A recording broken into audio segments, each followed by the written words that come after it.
Welcome back in, everybody. It's that time again. More Overwatch headed your way.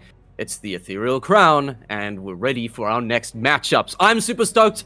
I'm ready to rock and roll, and we're keeping the hat meta strong, if not put on properly.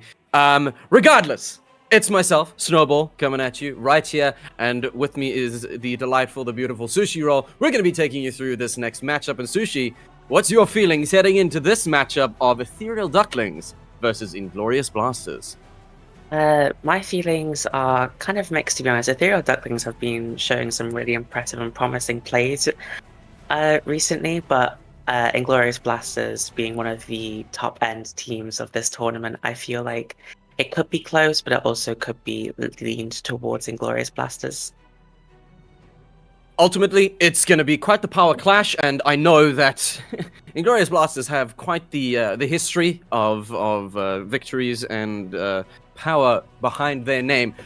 But in Overwatch, it's never over till it's over, and adaptability being the name of the game, it's going to be interesting to see how these two teams do adapt to each other in this next matchup.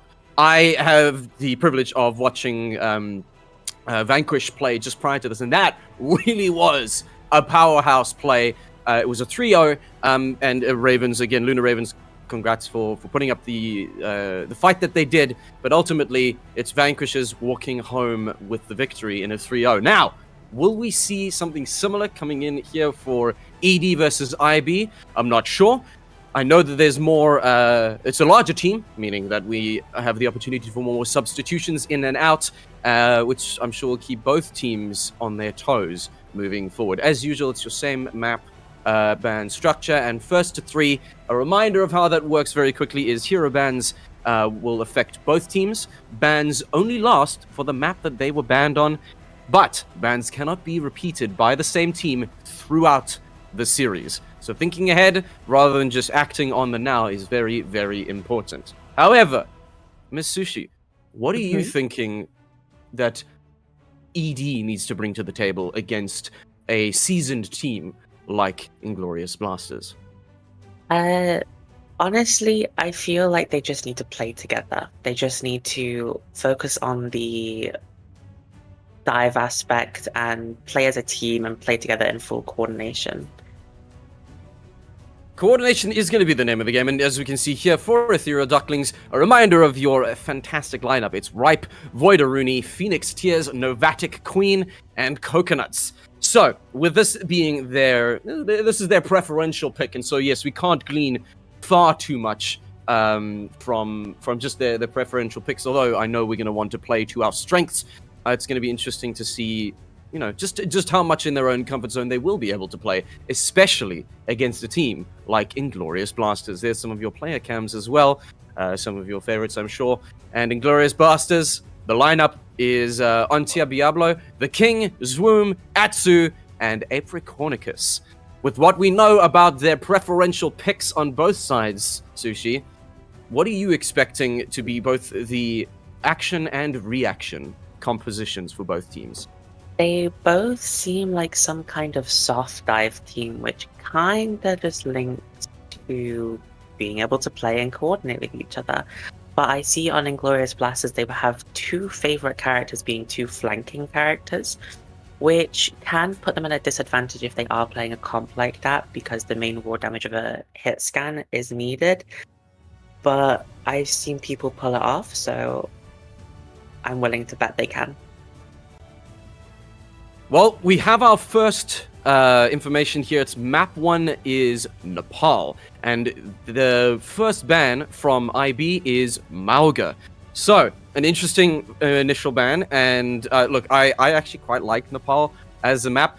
This, as a reminder, is Inglorious Blasters picks for map pick, and Ethereal Ducklings are banning Tracer. So, we've got a tank ban pick from IB and a DPS, a flanker DPS from ED.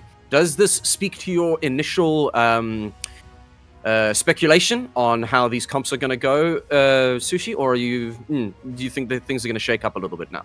This kind of makes sense for Inglorious Blasters banning Mauga, because Mauga is a big Winston counter, can just shred through Winston, and it stops something Cat from being able to do like literal God's will.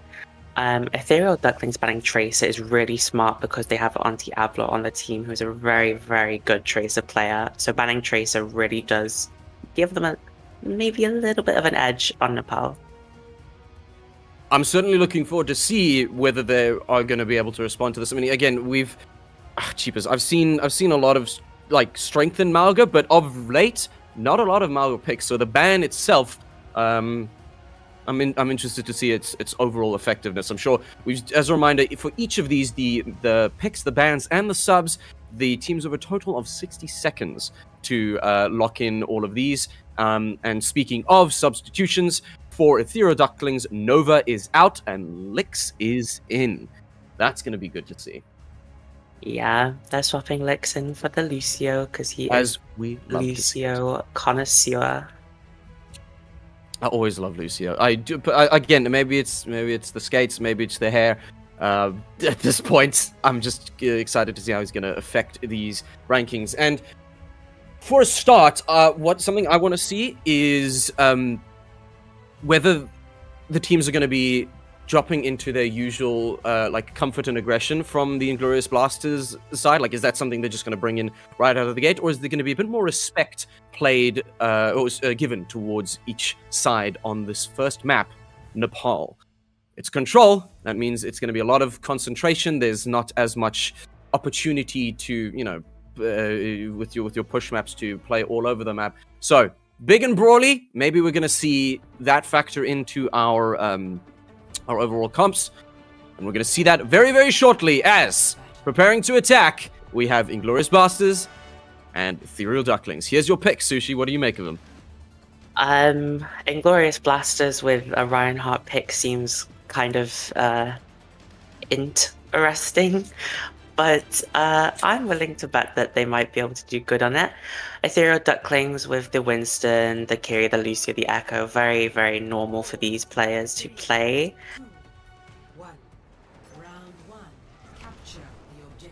And the plays, they are immediately start. I would rush out the gate with Reinhardt looking to bring in that aggression and start farming out some points. I know that Inglorious Blasters have this kind of competence and aggression in them, but is it going to pay out? It's straight off the bat, yes sir, because it's the tank going down on the side of Ethereal Ducklings, and so now we get to capitalize on that. That first point, if they can do it, should be capitalized on and going the way of Inglorious Blasters. Good support from both teams, and I dare say Ethereal Ducklings are probably going to try and whittle down and farm some of these ults as much as possible. It's a big scrap on the points, and Ethereal Ducklings are paying for it. That's both the tank and the healer down, and very solidly the first point going to be capped by Inglorious Blasters. So, a quick reset, but we know that Inglorious Blasters is not going to let the pressure up at all. Yeah. Lix there was looking for a boop kill, Phoenix Tier was looking for a dive target, but the Echo and the Voida Rooney and Phoenix really need to work together on these dives. It can't just be one or the other. I agree, and speaking of a dive, in goes Zwum, and the Immortality Field keeping him alive just for a little bit. Is he going to be able? No, he's not going to be able to sustain all that damage. It was a good play, but ultimately the tank falling now. Down goes Baptiste, down goes Hanzo. Ethereal Ducklings with a strong answer after a quick push, but Ash, yes, there are indeed ledges, and unfortunately there's a kill box down there. So thank you for reminding us, and it's a strong answer from Ethereal Ducklings. The point is now theirs. They get a bit of breathing room. Inglorious Blasters, now you're going to have to bring something new to the table. Yeah, Zoom got way too aggressive there, way too kill happy, so that they just absolutely demolished him. Well, here comes the demolish again. The Kitsune rush is put down, but Zwim just says no. In comes a triple kill from the Shatter. It's still disgusting. And Ash throwing in a kill onto the tank as well. It's a full reset now at the end of that fight. And a short-lived point hold, but hey, every percentage points counts. Zwim ready to rock and roll. Ash has got a bob that I'm sure can be influential, but Ethereal Ducklings can come back in with 3 ultimates. Both teams have 3 ultimates coming up here. Inglorious Blasters, by the looks of it, have the upper hand with the beat, the window, and the bob. But Ethereal Ducklings do have, like, time pressure with the Winston ultimate. And pressure is going to be the name of the game. In we go. Here's a lot of aggression. And the Bob comes out on the side of Inglorious Blasters. Winston nice and aggressive. Out goes the ult. And it's 2 down on both sides. Quick answers from everybody. Zoom still looking to be aggressive. It's 2 down from his tank as well. Ethereal Ducklings playing a heavy price. Can our poor Winston get out of there in time? It's just so much poke and damage. Run, monkey, run.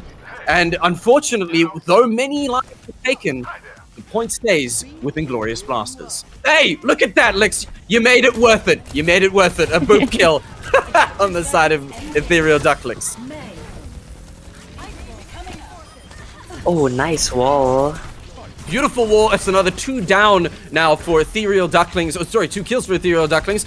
And Phoenix here is nice, keeping up the pressure. The Blasters are trying to at least keep them off the point. But remember, the aggression is great now that it's back in their field. Ethereal Ducklings keeping up their pressure, keeping Blasters off the point. Zoom looking very close to a next shatter. If you can use it well, that should be a nice cleanup, though. That beats drop. I'm hoping it's going to be a big save for everybody. Out goes the beep. The beep, what? The beat! And beep, beep, boop. Out goes Zoom looking to be more aggressive. Are you going to pull in this shatter just to take out a Tracer? I doubt it, but it doesn't matter. Down they go. Sorry, did I say Tracer? Out goes this amazing aggression from... Wow! The tank, just a powerhouse and brilliant support from the team. 75% 76% total is what Ethereal Ducklings managed to pull, but now it's up in the 90s in Glorious Blasters. You're sitting on your final points. ED, you got to answer, and you've got to answer fast. And Echo, interesting play. I think that was just delaying inevitable. Let's go on. That was a shatter of all time. Gosh. Okay, Lick's dead as well. You jump around Kiriko. Yeah, the panic settling in. The panic, it's delaying the inevitable maybe, and you know what? At the end of the day, it was a good play. It really was a good play, and Zoom also double-checking that gravity's still working. It's first round going the way of Inglorious Blasters. But hey, can we really complain on the side of Ethereal Ducklings when we got our boop kill? I don't think so. See, Inglorious Blasters are just playing for pure aggression. They know that they can catch Ethereal Ducklings in a panicked state if they go really aggressive here, and it's working really well.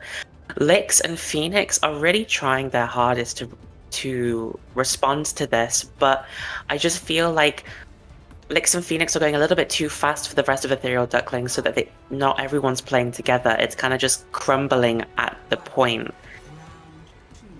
Well, they're going to have to either crumble or rebuild. Now with this new team comp, we have Phoenix Tear swapping to the Ramacho, and immediately it's a good old scrap on the points. Ramacho being nice and aggressive. The wall goes up. Ultimately, it's just now it's a cage match. Swinging of the hammers and purple energy back and forth. May managing to keep alive. Out goes the Immortality Field as well. And there's Lex chasing after him. Zoom managing to take down the opposing tank. And Atsu, my goodness me, it's taking out the May. The Lucio's in full effect right now. Good strength and aggression from the spinning top that is Swoom. But on the point is our IB, and they take the capture first. It's going to be Ethereal Ducklings needing to reply to this and needing to reply fast. They're all nice and bunched up, which means Zoom can concentrate them on this point, and the healers are keeping them alive very, very well.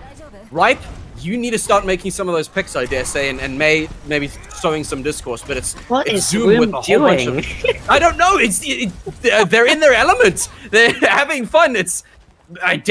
Far be it from me to tell you to stop having fun, but Ethereal Ducklings all over the point now, and back comes Zoom realizing this. I just see shields and walls all up over the place. Mini cage matches happening. There's a brawl between May and Ramatra, and lots of damage, but ultimately not a lot of kills.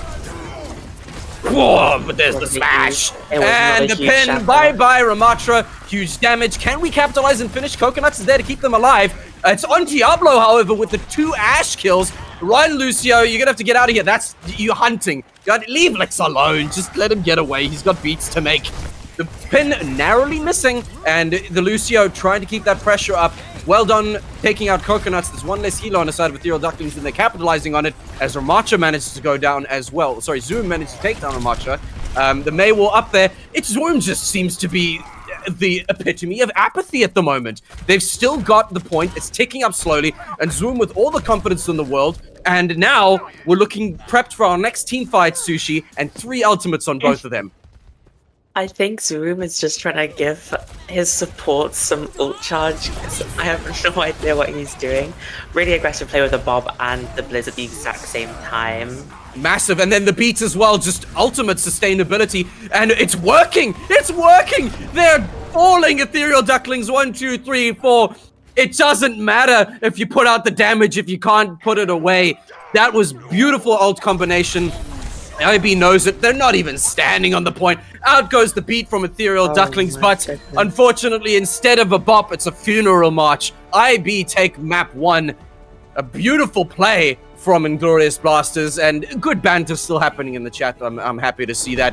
Here comes our play of the game from, is anybody surprised? It's Swoom. And which part is, oh, here we go, of course. It's just him in that final moment. The immortality field comes down, the beat goes down, and it's a massive cleanup.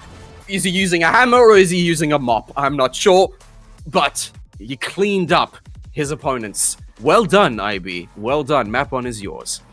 Yeah, I feel like Zoom understands that Inglorious Blasters have a little bit of an upper hand on these games, so he's just gonna goof around and have some fun, as he said in Matt's chat, brain rot, because that Reinhardt gameplay was definitely rotting my brain. Look, I think it speaks to the confidence of a team when you get to, you know, in a head-to-head setting, you get to play like this. I just hope that it stays at confidence and not overconfidence. Hopefully the hubris doesn't eventually catch up with them. But it's a strong performance right out of the gate. Interested to see the response now. Again, what do you think is the response? And now that there's the new picks and bans, and that's going to be put into the hands of Ethereal Ducklings, I'm hoping to see something from there, but we've also got our stats for the map appearing now. Just an immense amount of damage from Inglorious Blasters there. Just going to apply so much pressure. Ethereal Ducklings just have to play a little bit more slow, play for the poke. Their poke was 10 times better than IB's. They just have to play slow, play for the poke, and so then they can get picks, and then they can start going right off.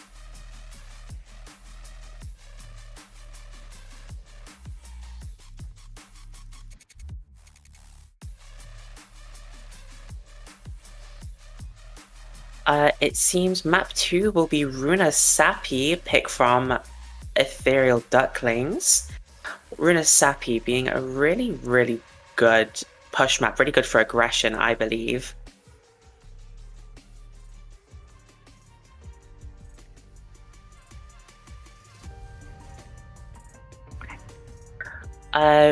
I honestly feel like Inglorious Blasters are going to have another upper hand on this map. I feel like this pick from Ethereal Ducklings is something because they want something cat to play with Licks. Because Malga now is free up for the grabs, or a Junker Queen for a really aggressive Jotes or Malga Rush comp. These comps can be really strong leading towards these maps. But I feel like Inglorious Blasters might have an upper hand with like a Reinhardt or a Ramatra or something really aggressive to put back onto that. Well, aggression does seem to be the name of the game for many of these teams, and now that we're on Runa Sappy, let's see what we can bring to the table with a new game mode. So, your bans are Diva from Inglorious Blasters and Ethereal Ducklings taking out the Ana. Now, I think, in my, again, beautiful Silver 2 level opinion, the Ana is more likely a ban to stop those nano boosted ults on your stronger characters, I dare say. I don't know. What do you think, Sushi? Do you agree with me there? I do not agree, sadly. I 100% guarantee you that they are banning Ana because they want to play Junker Queen or Malga and the anti-nades. Because if one of the tanks gets antied, they have to force Cleanse to get rid of it. And Cleanse is such a good ability that if they just ban Ana, they don't have to worry about using Cleanse for anti-nades. So that they can just apply the pressure that they want, and they don't have to worry about not needing the heal that they can get. Very good point indeed, and that's why you're here, because I'm not going to think of that. Now, substitutions coming in. We have Phoenix Tears out on the side of ED with Something Cat in, And on the side of IB, it's one king out and Sterling being subbed in. So, Sterling coming in on the favorite tier is Soldier 76, so it's going to be interesting to see what they bring to the table there. For ED, however, in comes Something Cat, again, the Mauga. We spoke about this. So, let's see if this is going to be the trump card in Ethereal Duckling's sleeve. Here we go, into map 2, it's push on Runasapi.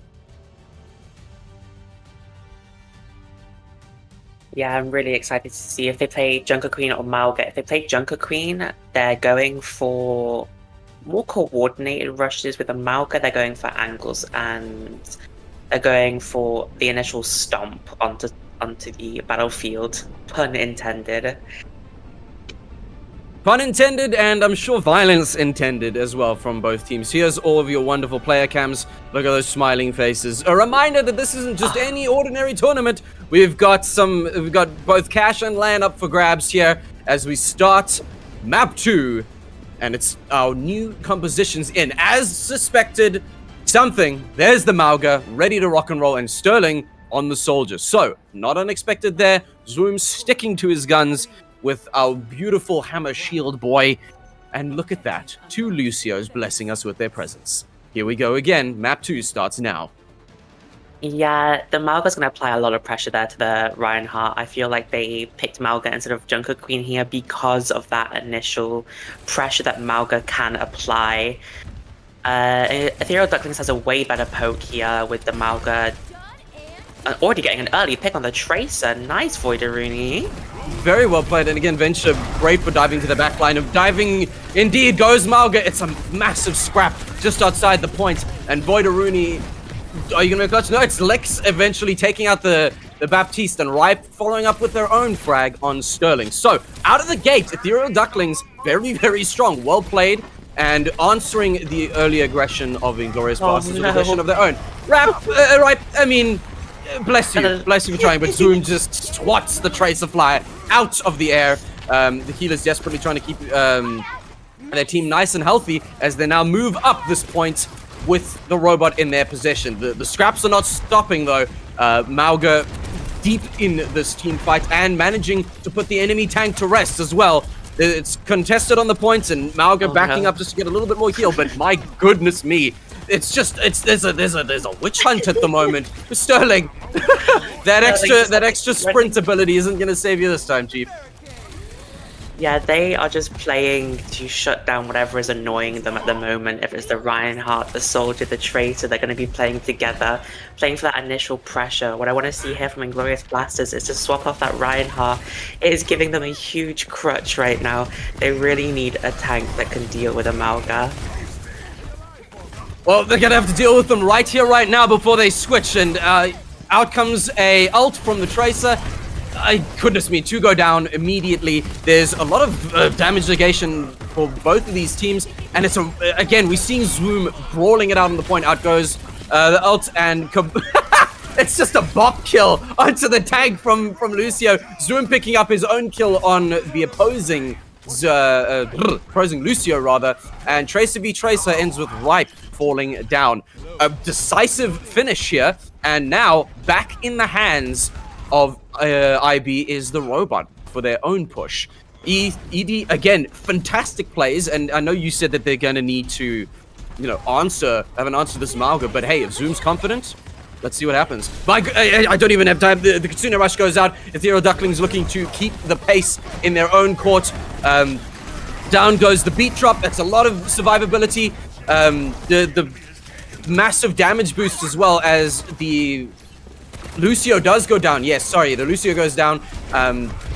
Getting some picks on the side of both teams at the moment. It's very scrappy and holding on to several ults. The Mauga and just look at this. There goes the hammer, but it doesn't matter. Mauga doesn't care. Down goes the tank on the side of IB, and now IB, however, still managing to answer back. The Soldier's out goes out, but it's very little to capitalize on. Falling one after another on both sides, and there goes Mauga eventually taken out. It's massive contesting on this side, and just hunting each other down. It seems like at this point, we've got 1v1s happening all over the place. But Ethereal Ducklings sitting on a bank of ultimates. This is such silly gameplay. I have never seen someone just charge at a soldier with his ultimate and actually win the fight. This is just the epitome of Mauga just charging in and getting kills. Please, Cage. Oh no, we got a beat instead.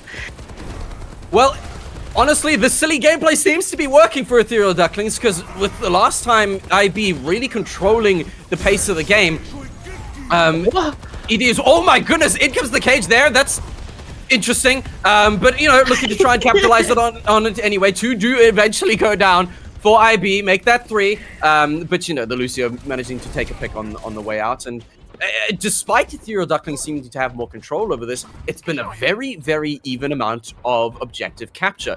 But as I say it, here we go. The push back in Ethereal Ducklings' hands and a lurking Tracer on the side of IB.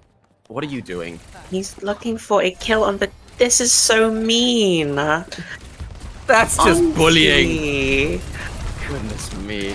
Bullying indeed, but the bullying continues here as Mauga trapping it on point. That's some very low health. Are your spots keeping you alive? And just not enough. Zoom managing to splatter him across the wall. And yes, we're seeing picks, we're seeing team fights that are more or less unceasing, but there's just not enough movement on the point side at the moment. Yeah, it just seems that Auntie actually managed to get the attention split from both supports from Ethereal Ducklings, which has left it as a 3v4, and obviously Ethereal Ducklings just fell because of that, because the Mauga needs his supports. Well, support initiated, here comes Kitsune Rush, and my goodness, it's going to be beautiful. I see Gripe managing to at least respond to this. Another dive into the backline from the Venture. Zoom knocking Trace out of the sky, Sterling with their own kill. But Mauga putting the Baptiste to rest. That's less healing now. Tracer on IB picking up a kill on Coconuts. And this Tracer desperately dashing around, trying to stay alive, put pressure on the tank, but something doesn't care. It's Sterling being splattered across the concrete, and now Mauga turning their attention back onto the Tracer. I see incredible uses here, and my goodness, this pesky Tracer, the ult goes down, and boom goes the dynamite on something.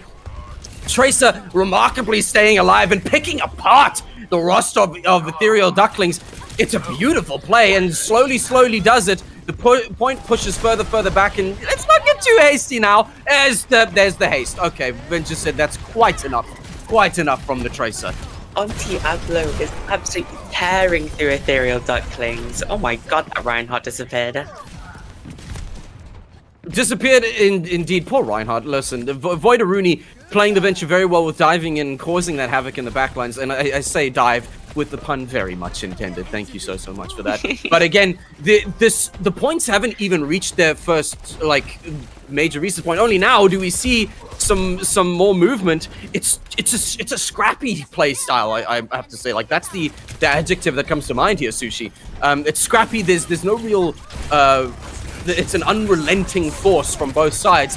Out comes the Soldier ultimate. Are we going to be able to capitalize on it? It just seems to be wrong place, wrong time, and there's still ultimate to the bank for both teams. Mauga at full health, and the two tanks clash once again. Out comes the chain. Can we capitalize on something? There's so much happening, but nobody's dying. Finally, Zoom breaks that with the Kiriko managing to put him down. Again, though, there's so much happening, but so little distance being gained, and it's honestly, it feels like unstoppable force meeting a movable object. What is this stalemate, Sushi?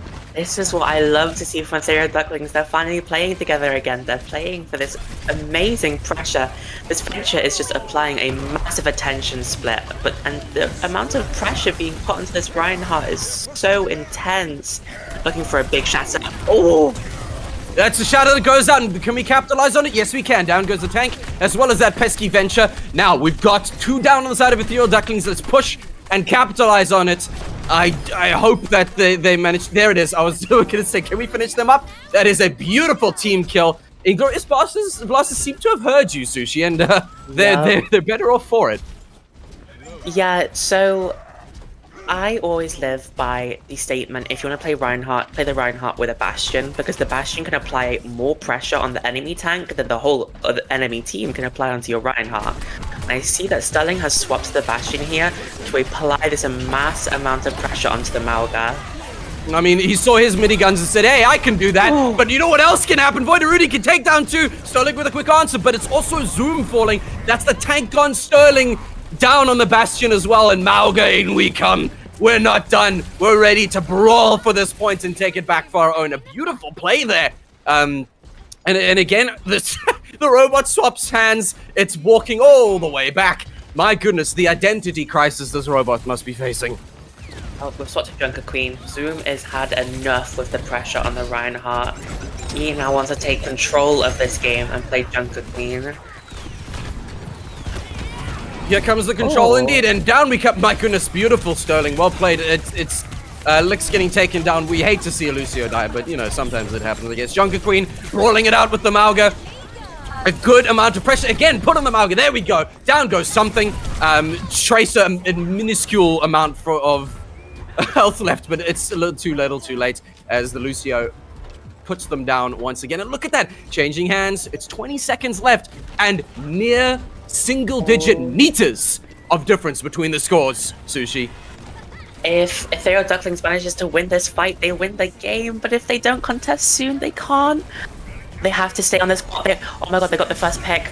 The second. They got the first pick. The second, and it looks like it's going to be going their way. They are now ahead in score. It's overtime. Oh my They've god. just got to hold their own and hold their own. They do. Swoom. The Junker Queen has been dethroned. They're looking for picks. That annoying drill venture pushing into the back lines. Down goes Lucio. They managed to hold it, but they still got to push out that overtime. Don't let them touch that point. You can win by 2 meters. 2 meters is a win.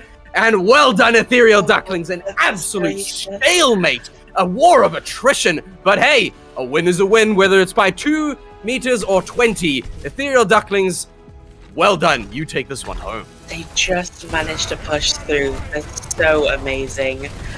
I really, really wanted to see that Reinhardt swap sooner, but holy, whenever Sterling was in line sight of something cat was on top of him. Absolutely terrifying. Terrifying indeed, but terrifying is exciting. And that's exactly what we come here to see. My goodness me. Ethereal Ducklings, I am very impressed. Good answer to the initial pressure put on by Inglorious Blasters in the first map. I mean, we saw it right out of the gate, didn't we, Sushi? Literally out the gate, like, cool, all right, here's our picks, we're ready to rock. And then they just, this renewed vigor. And I was very, very impressed. Yes, it was scrappy. It was, you know, little gladiator brawls all in and around the point. And ultimately barely making to the first checkpoints on either teams. But the consistency of ED in the end is what brought them home. And that was a pleasure to witness. Yeah, Anti-Ablo tried to create that attention split on Ethereal Ducklings' backline, but they just ended up being like, you know what, I'm going to ignore you. They started playing together and they absolutely just steamrolled through the enemy team. That's what Malga does. It's disgusting. Malga's not fun. But Malga's fun when you're winning. Malga's fun when you're winning. Fun when you're winning. Let's be honest with each other. When you're losing, but it was what we thought. Again, that sub-in was perfect, and we saw it come to great fruition for Ethereal Ducklings. And again, I note what you said. The tank swap out maybe a little too late on the side of IB. Again, the Reinhardt, like we know Zoom's confident with it, and we've seen him be able to capitalize with that pick time and again, but maybe old habits just die a little too hard, and it was a little too much ground given. That said, it really did come down to the wire at the end there, and a decisive final play from Ethereal Ducklings is what brought them that win by 2 meters, no less.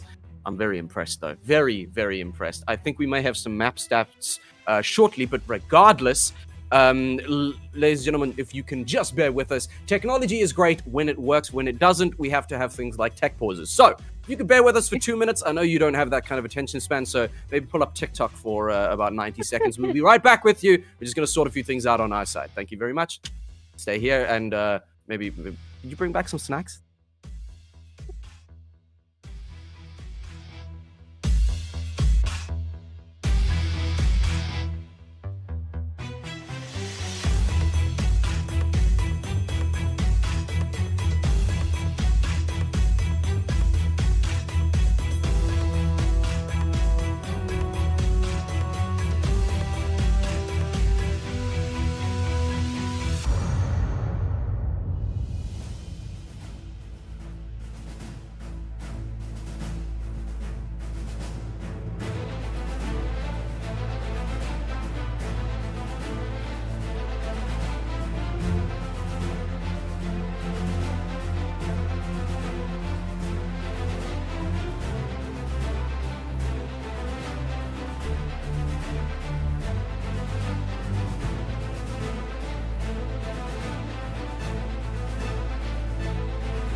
Welcome back.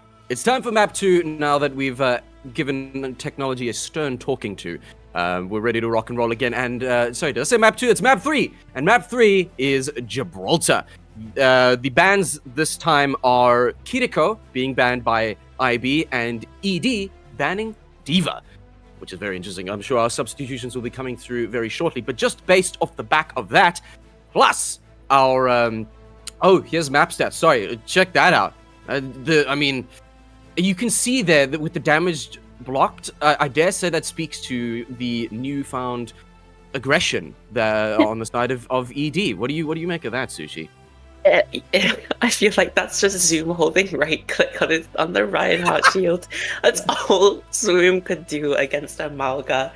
Literally, the damage blocked the 2k. It was either through beat or through Malga cage, but we know that one of the Malga cages we saw got the invisible Sombra, we'll say. Yeah, sure. Just captured a massive amount of air. Which, I've heard air is dangerous. Apparently, everybody that breathes it dies. So there's that. Now, our subs are in. It's ED with Phoenix Tears in and Nova Queen in, and then Something Cat is out along with Lix as well. So, as a reminder, if we look at our ED roster, that means that with Phoenix Tears coming in, we're seeing our Winston main and Novati Queen coming in with the Ana. That's very interesting. What do you think? What do you think this is going to do for a response? I dare say on IB's side. So instead of being Lucy Carey, which is normally the go-to thing, it's very aggressive, it's very whatnot. Banning the carry leaves that kind of type of comp just you can't play it anymore. So them swapping Nova Queen in and Phoenix Tears is because they want to go for a Winston with an Anna Brig. It's what I am kind of thinking. IB banning Kiriko, I feel they might be playing Anna Brig as well, but the Kiriko, honestly, is just a really good ban if you're playing Anna Brig because Kiriko can apply pressure while also disabling pressure from your team. So it's really oppressive playing against that character. The ban on D.Va definitely is to just counter that Winston. So that they wanted to get rid of that counter to Winston. I agree there, and we're moving into map 3 to see if our educated speculation is going to be put into effect. It's map 3 Gibraltar. It's 1-1 apiece. Inglorious Blasters versus Ethereal Ducklings. Let's see what you bring to the table now. Our heroes are assembled, and no, I was about to say the Malga. No, it's Phoenix Tears now bringing in the Winston along with Zoom. So Winston matchup, 2 Annas on either side. Jeepers, are we just copying each other? Is this my grade 9 math homework? My goodness me. Well, we'll have to see if there are as many problems in this composition as my grade 9 math homework. Hopefully not. In 15 seconds, these teams will clash with these new comps. The soldier pick is kind of interesting, but I know that Sterling is an avid soldier enjoyer. An amazing tracking DPS player Sterling is. Void Aruni going for the more aggressive dive with an Echo. Hopefully we will see something like an Ashe to play with that backline as well to help peel. Or an aggressive play already with the Winston dive. Just incredibly aggressive, and that's what I was gonna comment on the Symmetra next, but my goodness me, it's Sterling and Atsu right out of the gate taking out, not 3! I was gonna say, dude, it's 3! 1 apiece there for 3 members of Inglorious Blasters, so they say, hey, aggression, you like that, Ethereal Ducklings? Yeah, we can do that too. So, it stopped in their tracks, Ethereal Ducklings right out of the gate, but there's still plenty more match to follow as the poking and prodding continues. Yeah, just honestly, they just didn't even give Ethereal Ducklings time to set up. Oh my gosh, what a hit. The poor monkey. My goodness me. And so, yes, no time to set up. I know we've already managed to push the point a little bit further, but Ethereal Ducklings already feeling the brunt of the aggression from Inglorious Blaster's side. It's the Traces battling it out, but ultimately, Riper's the one to fall short. And now we're hunting once again, and it's just leave the monkey alone, bro. The shield is up, and the Winston is being very, very strong. It's a quick jump back to make sure we don't overextend, as Inglorious Blasters finding the comfort in at least keeping Ethereal Ducklings back off the point. It's moved a very small amount, but in we go with Winston again. So much strength and aggression. It's the Ana to fall, but Zwoom says, hey, you know what? I'll take 2 for my trouble. And we're still chasing after the poor Echo. My goodness, Tracer knocking them out of the sky. And once again, Ethereal Ducklings forced to retreat, regroup, and well, we'll regroup in the Sworn Room, I think, Phoenix. Oh no! Right, no, run! No! No. Zoom here is just not allowed. Zoom and Ontiablo are not allowing Coconuts and Nova Queen to set up at all here. They are going to see the Brig and Ana and immediately jump them. And Phoenix Tears needs to play with them. Ethereal Ducklings also need to make a swap. They need an Ashe or a Cassidy. Oh my, double pulse! Goodness me, well, there was a time to swap. Cheapers, 2 of them are down now. And again, in comes that aggression from Zoom. Looking to capitalize. Sterling taking down the Voideruni, and Phoenix Tears also dropping. That's a huge, again, amount of aggression from Inglorious Blasters. It's Ripe, again, losing that Tracer duel to Ontiablo. And I think there just needs to be a change up in response here from Ethereal Ducklings. Yeah, I feel like I want to see Ripe on like a Cass or an Ashe or something to help that backline get into position, get into the priority point, and so that they don't have pure pressure applied by that Winston and Tracer. Well, the pressure here is coming from the Nano and Jeepers. Is Sterling managing to immediately answer that? Here comes the angry monkey. We're chasing them down. Just leave the chaser alone. It's incredible aggression from Ethereal Ducklings, but ultimately, that's all it was. We sent them scattering, but there's nothing to capitalize on. The shield barely keeping the monkey alive, and ultimately it was delaying the inevitable. We're getting 3 with Primal. Yeah, the Primal Rage, surely rage-inducing at this point, as 3 are cleaned up, and Ethereal Ducklings sent scrambling back into their spawn points. Look, there's still no change up here. I don't know what to say. Ethereal Ducklings, come on. You've shown that you can adapt in map 2. You're going to have to do it again now.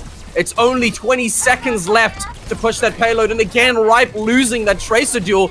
And strong pressure put out by the Tracer right in front here. Ontiablo again, capitalizing with their tank to take out Coconuts. The Ana completely out of position. It's 3 down again on Ethereal Ducklings. And with mere seconds left, it's a brawl on the point. Phoenix Tears, you brave soul. Oh, the rally comes out, but it's just, it's not going to be worth it. That was a beautiful defense from Inglorious Blasters. Their backline with the Soldier, the Ana, the Brig was perfectly positioned. The Winston and their Tracer taking such aggressive plays to stop that Ana Brig from positioning themselves, which just snowballed into them winning the map. It was exactly that. I mean, you mentioned being able to take those plays with the Winston and the Tracer and just pulling in that aggro. So now suddenly you've got to be focusing all your attention on a rampaging monkey, but then the rest of IB is just able to get free from and pull in some of those picks. So a mere 55 meters claimed by Ethereal Ducklings. They are going to have to work their absolute hardest as we swap the roles here. Inglorious Blasters, 55 meters is pretty easy to beat, but I don't know. I don't see again a change up. What do Ethereal Ducklings, please? What are we gonna do? Ethereal Ducklings here need to play for the poke because Inglorious Blasters here are just playing to bunker down on point. Oh wait, no, they're not. They have the sim. They're playing for high ground pressure. They're just gonna walk on top of the backline. Well, Sterling. Sterling swapping over to the Bastion again for that more longer range aggression, and I get Ripe sticking to the Tracer. Sushi, I'm not sure what to make of that, especially you've got 55 meters total of buffer, and out they come immediately. That aggressive play, they just don't care. Inglorious Blasters, in fact, coming out swinging, so I just started blasting Sterling literally on the front lines. They just don't care. It's 20 plus meters claimed already. Where is this Bastion just walking through the team? There's so much aggression. Ripe gets felled. Up in the air goes the monkey. They're so low. There's nothing to stop them. It's 40 meters already. Stop the payload, says the screen, but none of that is happening. 45 meters. The aggressive Symmetra taking out Phoenix Tears. What is happening? Ethereal Ducklings, you counted your eggs before they hatched and there were no chickens to be found. It's 0.5 meters and they push it over the line. Inglorious Blasters, a dominant performance here on Gibraltar. My goodness me, I've run out of words and I've run out of breath. Sushi, help. The fact that it said escort the payload and stop the payload on top of each other because everything was happening so quickly. Honestly, just a really good play from Inglorious Blasters. They knew they only had to push it a certain amount, so they played to get under that bridge and set up with the Bastion, the Symmetra. They just really wanted to just destroy. Destroy indeed. I mean, with a rampaging monkey, that's usually fairly easy to achieve. But again, that pressure just to hold ED back in like the first area, not giving any kind of space to breathe. So a mere 55 meters is all that was claimed in the first part of that map, and then such an aggressive play. I think a great swap on Symmetra, which I didn't even see at first until he pointed it out. The TP goes out and they're just like, cool, we're on point now, deal with it. And I was, again, a bit of a treat to, I dare say. But poor Ethereal Ducklings just not having any response. The map stats, however, may tell us something, some more information. Let's have a little look, shall we? I feel like Ethereal Ducklings, they have to match the aggression of Inglorious Blasters. They can't just sit and wait because Inglorious Blasters are there to play. They are there to get this game over and done with. As you can see with that 50,000 damage in comparison to a merely 25,000 damage. But Ethereal Ducklings had more healing and more damage block. They're playing for the slower, they're playing for the poke, but Inglorious Blasters are just getting picks because of how aggressive they're playing.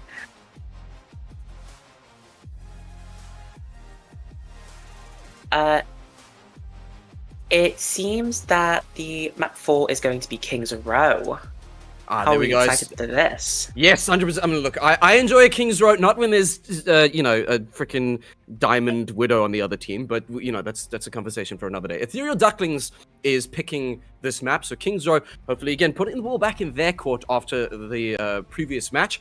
A reminder that this is now the hybrid game mode, and your hero bans, remember, are only lasting for the map they were banned on, but they cannot be repeated throughout the series. So, ED banning out Baptiste, with IB banning Venture. So, interesting to see there indeed. Again, maybe this aggression is forced Ethereal Ducklings into a lack of reaction and adaptation, because I just saw Ripe staying on that character. Maybe it's a comfort pick, that Tracer, but if it's not working, there's got to be some change, and this now map 4 is that change has to come to fruition. So with Inglorious Blasters taking out the Venture, hopefully, I dare say, to stop the backline poke and dive from ED's side, Ethereal Ducklings now taking out the Baptiste. What do you make of that, considering we haven't really seen IB picking up Baptiste? Is this more of a map and game mode related ban for Ethereal Ducklings?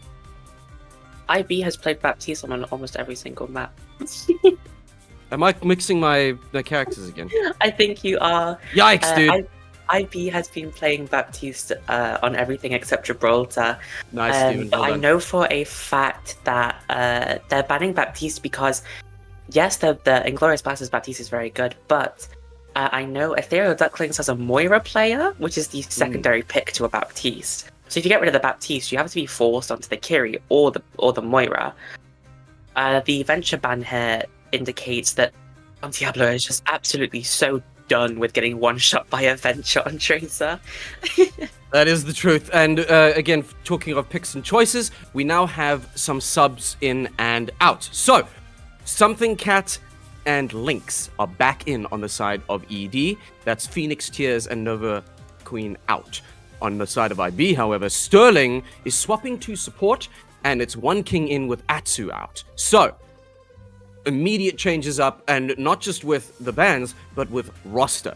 And just because, I think it's interesting, considering the way that IB has been very confident with their own, aggression, their own composition. ED Is this going to be what they need? Licks in again on the Lucio. How do you see this affecting, not just with Lucio, but how do you see this affecting this King's Row hybrid gameplay? I'm not too sure. I know that Atsu's been swapped out because Atsu was the Baptiste player, so I feel like Atsu might be a Baptiste connoisseur, like Lix is a Lucio connoisseur. But something Cat and Lix coming in is because they know they can play for the aggression now. They know that the aggression can win.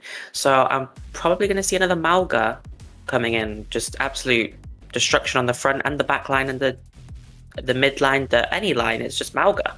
Wherever Malga is, destruction is sure to follow. I would be very happy to see this indeed. Here comes map 4. It's 2-1 to Inglorious Blasters versus Ethereal Ducklings. And here are your picks as we move in to our first hybrid gameplay. And there's a Widow. I mean, it's King's Row. I'm not even surprised. What do you think, Sushi? Oh, no, never mind, it's gone. I lied. Widow. Oh my god, we're going for a Torbjorn pick. Goodness me. Well, on Diablo now on the Tracer, which we've seen them do very well on, but Ripe finally swapping out and onto the Cassidy. Something, there we go, that's our Malga, we're ready to rock and roll. Torb, I'm not entirely sure what we're going for here, but maybe he's taking up interior decorating. I'm not sure, maybe this is his part-time while we wait for maps to start. Zoom on the Diva. I'm sure that the damage mitigation and the defense matrix is going to play a big role here. But outside of that, it's Overwatch. Anything can happen as these teams clash on map 4. Yeah, it seems Inglorious Blasters are going for the soft dive again, but instead of an Ana break, they're going for an Ana Alari. More for the poke, more for the sustain. Huge anti-nade. Gosh. And in comes our... Excuse me. Nearly unalived myself on my own swallow. In comes the Tracer again. On Diablo, proven already that they're strong on this and trying to support them. Up goes the Maywall, just blocking everybody off. But the Diva doesn't mind. Diva can fly. The anti-nade on something. You're going to need to get out of there. Just say get out of there. I meant get in there. What is that kind of play? The incredible aggression. Something Cat taking out all three. That's amazing. And Voidaruni taking one for their troubles as well. Eventually, Something Cat goes down. But what an incredible aggressive play from Ethereal Ducklings. I'm very impressed. What? How did that... What? How did that work? My thoughts Something exactly. Cat should have died there. The anti-nade was on him. He should have died. Why did he go back to almost full health in like a second? Why push? It's just everything that it goes against everything I understand. But look, if it works, don't question it. If it ain't broken, don't fix it. The anti-nade comes out again and it's just saying, hey, maybe please don't do that again. But the points securely in the hands of Ethereal Ducklings as we push forward. They've got 5 minutes to bring this home, and now the scraps start coming out again. And building those ultimates is going to be crucial for IB. You know what else is crucial? Killing Lix. Why was Lix on the high ground by himself? He's a Lucio. He can go anywhere, bro. Yeah, but... Oh my god, the anti-nade again. Huge anti-nade again. That's beautiful plays there. But again, Malga just doesn't care. Something gets strong. Okay, maybe a little bit too much aggression there as they finally do get them taken down. But it's great to see this new aggression from Ethereal Ducklings. And now I'm hoping to see Inglorious Blasters with their own level of defense. And again, we can see 3 ultimates ready to rock and roll, Sushi. Yeah. Ethereal Ducklings now know that they have to bank on this aggression. This aggression is the only way they're going to beat Inglorious Blasters. Going early with a rush. We can stall with the bomb. And Something is ready to capitalize on that as the Echo, though, however, ready to immediately counter that as Ripe goes down. And Something... Beautiful play. And there we go. Zoom taking down another one. And it's on Diablo to follow. There's so much ready on the side of Ethereal Ducklings. Trapping continues on the point. The Diva, just a powerhouse at the moment. Zoom performing incredibly. Licks the blast to fall here, but it's Ethereal Ducklings locked and loaded with multiple ults in the bank, and 3.5 minutes on the clock is plenty of time to bring in some more progress on the point. There seems to be a Diva in Ethereal Ducklings backline, which I've never really seen before. Oh, an early pulse getting the damage. Can we get the pick? Can we get the pick? Oh, on Diablo, you stress me out so much. Tracers scare me already. And my goodness, you know what else scares me? 3 picks right off the bat for Inglorious Blasters. And unfortunately, It's another one taken out. And that's going to have to be a reset from Ethereal Ducklings. As quickly as it started, it stopped. And Glorious Blasters find themselves in a nice, comfortable defense position. But Malga's already back on point, and those ultimates primed and ready to use. Not sure what they're really waiting for. Or do you think it's going to be something that, like a positioning here, or are they just a little bit nervous? I honestly have no idea how Ethereal Ducklings are going to get this, unless it's a whole entire comp swap, because... nice pick from the Deadeye. Beautiful. Yeah, the cage not really doing much though, and now with Diva just brawling it in on point, that's very low health, but it doesn't matter when your Zoom. Ripe goes down and pushing everybody back off points. Immediately we have the mech coming back on Diablo's fallen. Zoom managed to take another one for their troubles. The Mauga trying to get as much aggression in as possible, but the Echo doesn't care. Out comes the Echo ult, and it's Mauga versus Mauga, but Zoom says, you know what, that's fine. You don't need to swap. I'll take it out. And something is already put to rest along with Coconuts. My goodness me, Inglorious Blasters, they just sustain. They sustain through all of those ultimates on Ethereal Ducklings, and they've got less than 2 minutes left. King just cancelled Apri's Nano, because Apri Nano Echo, and then he copied, which cancelled it, which just made Nano disappear.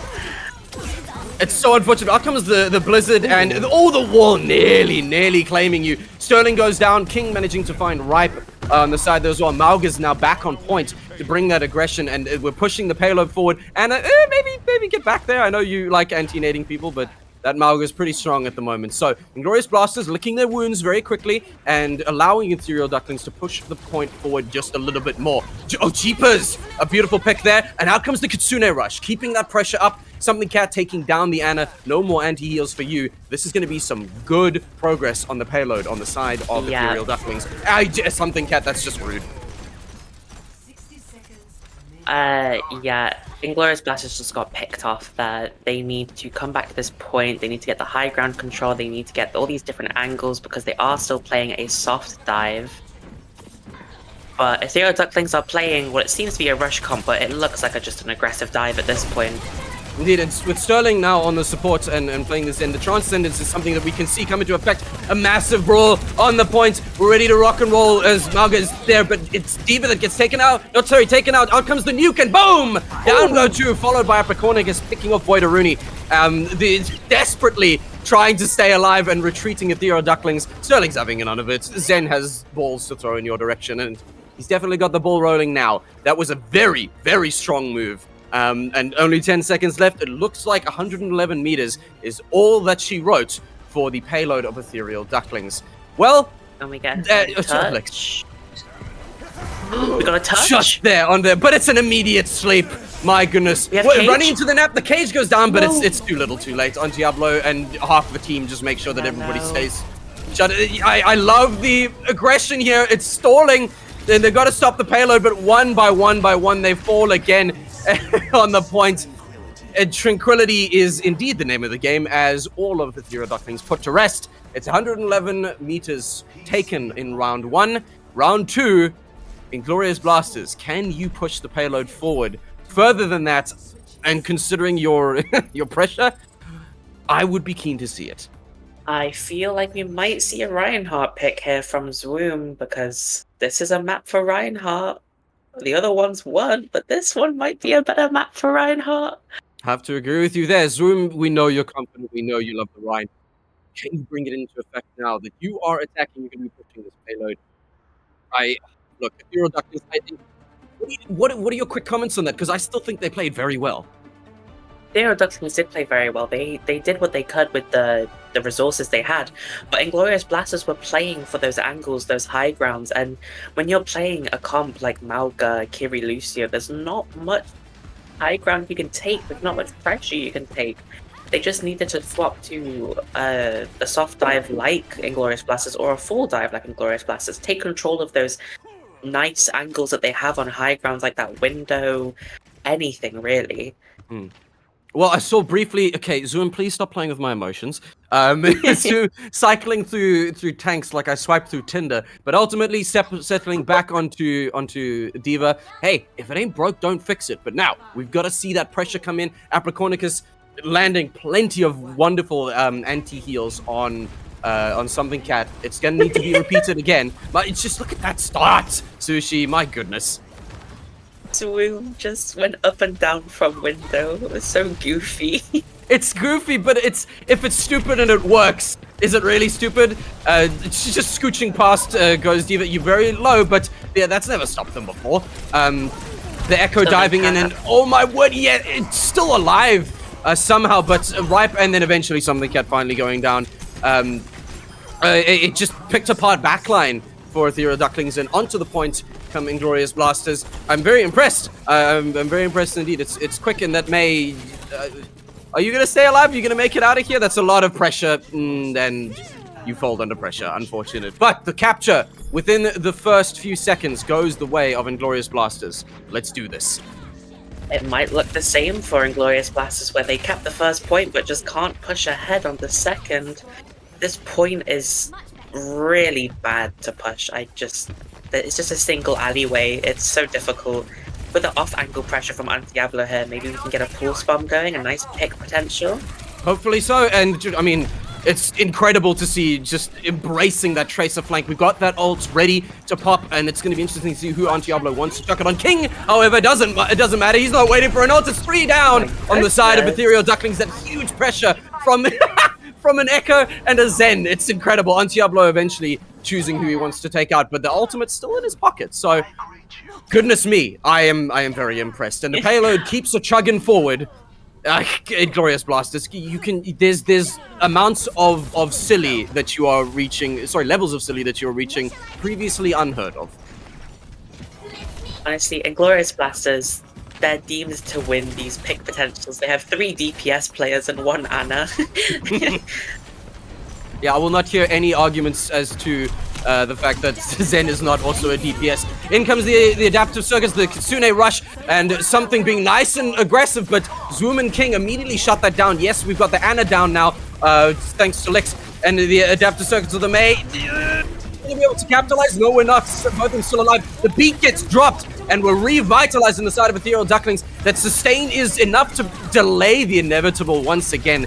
As something goes down, Coco goes down, and Lex goes down as well.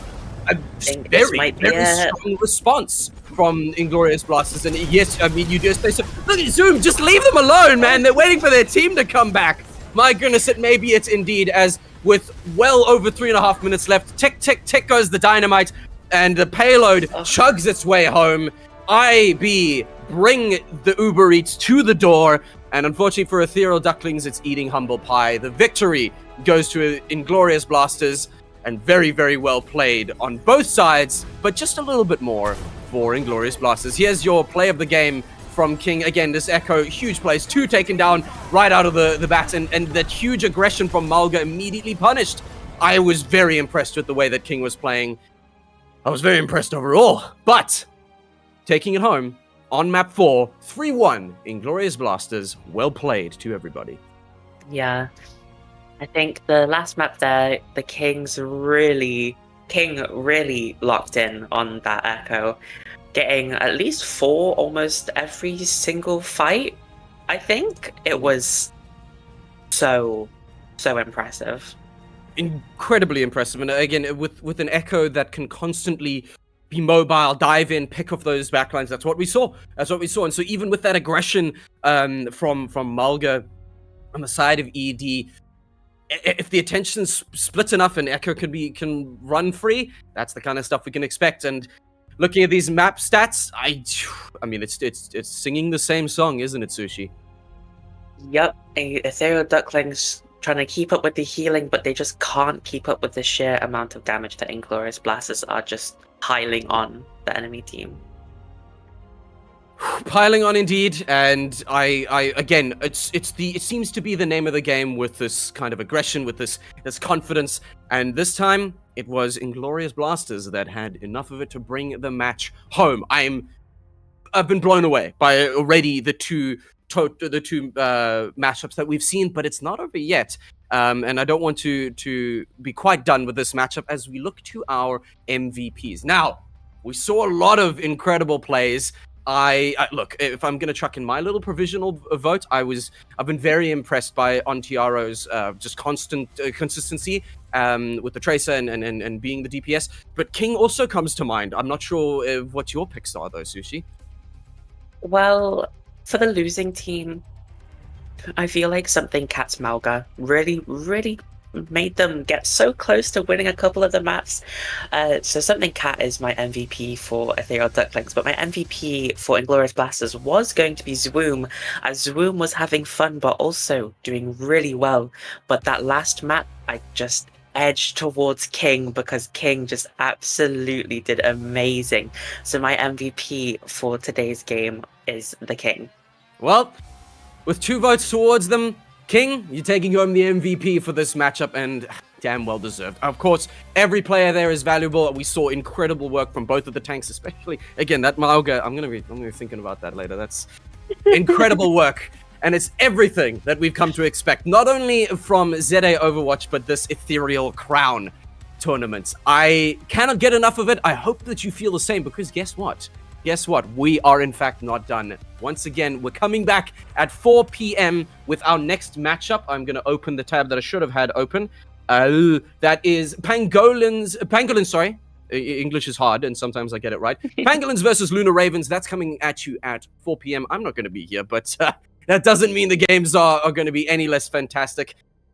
My goodness me, I get to catch a breather, but you not so much. We're going to see you back here very shortly for some more ZA Overwatch in this Ethereal Crown, and I guarantee you it's going to be more of the same, but it's the chaos. The chaos levels will be, I'm sure, just off the charts. Off the charts. Thank you so much for joining us. Don't go too far, and we'll see you again at 4 p.m. for more Ethereal Crown ZA Overwatch. See you.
And hello. Welcome to our next game, the EA Pangolins versus VA Lunar Ravens match. Right on the back of that thrilling series between Inglorious Blasters and EA Ethereal Ducklings, where they both clinched their seats to finals, did Inglorious Blasters, but also losing a map places, the specifics of seeding into a little bit of difficulty. Anyway, we'll get to all that in a moment. I'm joined by Tox today, and we're going to be taking you through this game. Yeah, it looks like it's going to be quite an exciting game. Lunar Ravens versus Pangolins. We have seen both of the teams sort of throughout the series do some quite interesting sort of strategies throughout like all of the different games that they've played. If we're taking a look at Lunar Ravens over here, we have Lottie, Voidblank, Jinxie, Jace, and Bastet. All of them have been, some of them have been part of the community for quite a while. Some of them relatively newer to the community. I believe Lottie is relatively newer. But it seems like it is quite a decently strong lineup, all looking to pretty much just have a really good game here today against EAA Pangolins. What do you think about the two teams so far? What do you think is going to happen, especially with EA Pangolins? You're looking at a set of teams. Lunar Ravens quite new, only formed just right before this tournament kind of kicked off. And EA Pangolins, most of these names are very familiar. Poached Egg, Solaris, Rafiki, Jula, we've seen all before. Jabba is a name that's unfamiliar to me, but seemingly not unfamiliar to them. So, but they're a team that we've seen a lot of in previous tournaments over the past few years. And they're a team that's, for the most part, and kind of notably, stayed relatively unchanged. You don't see a lot of players leaving this team, So it indicates to me that it's quite a tight group. It's quite a tight-knit, team, and they really enjoy playing together. And so, you're likely to see them be very, very well synergized, very well positioned to play a very kind of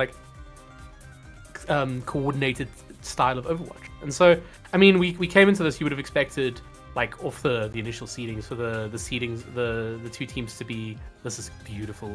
As this is amazing. I love this.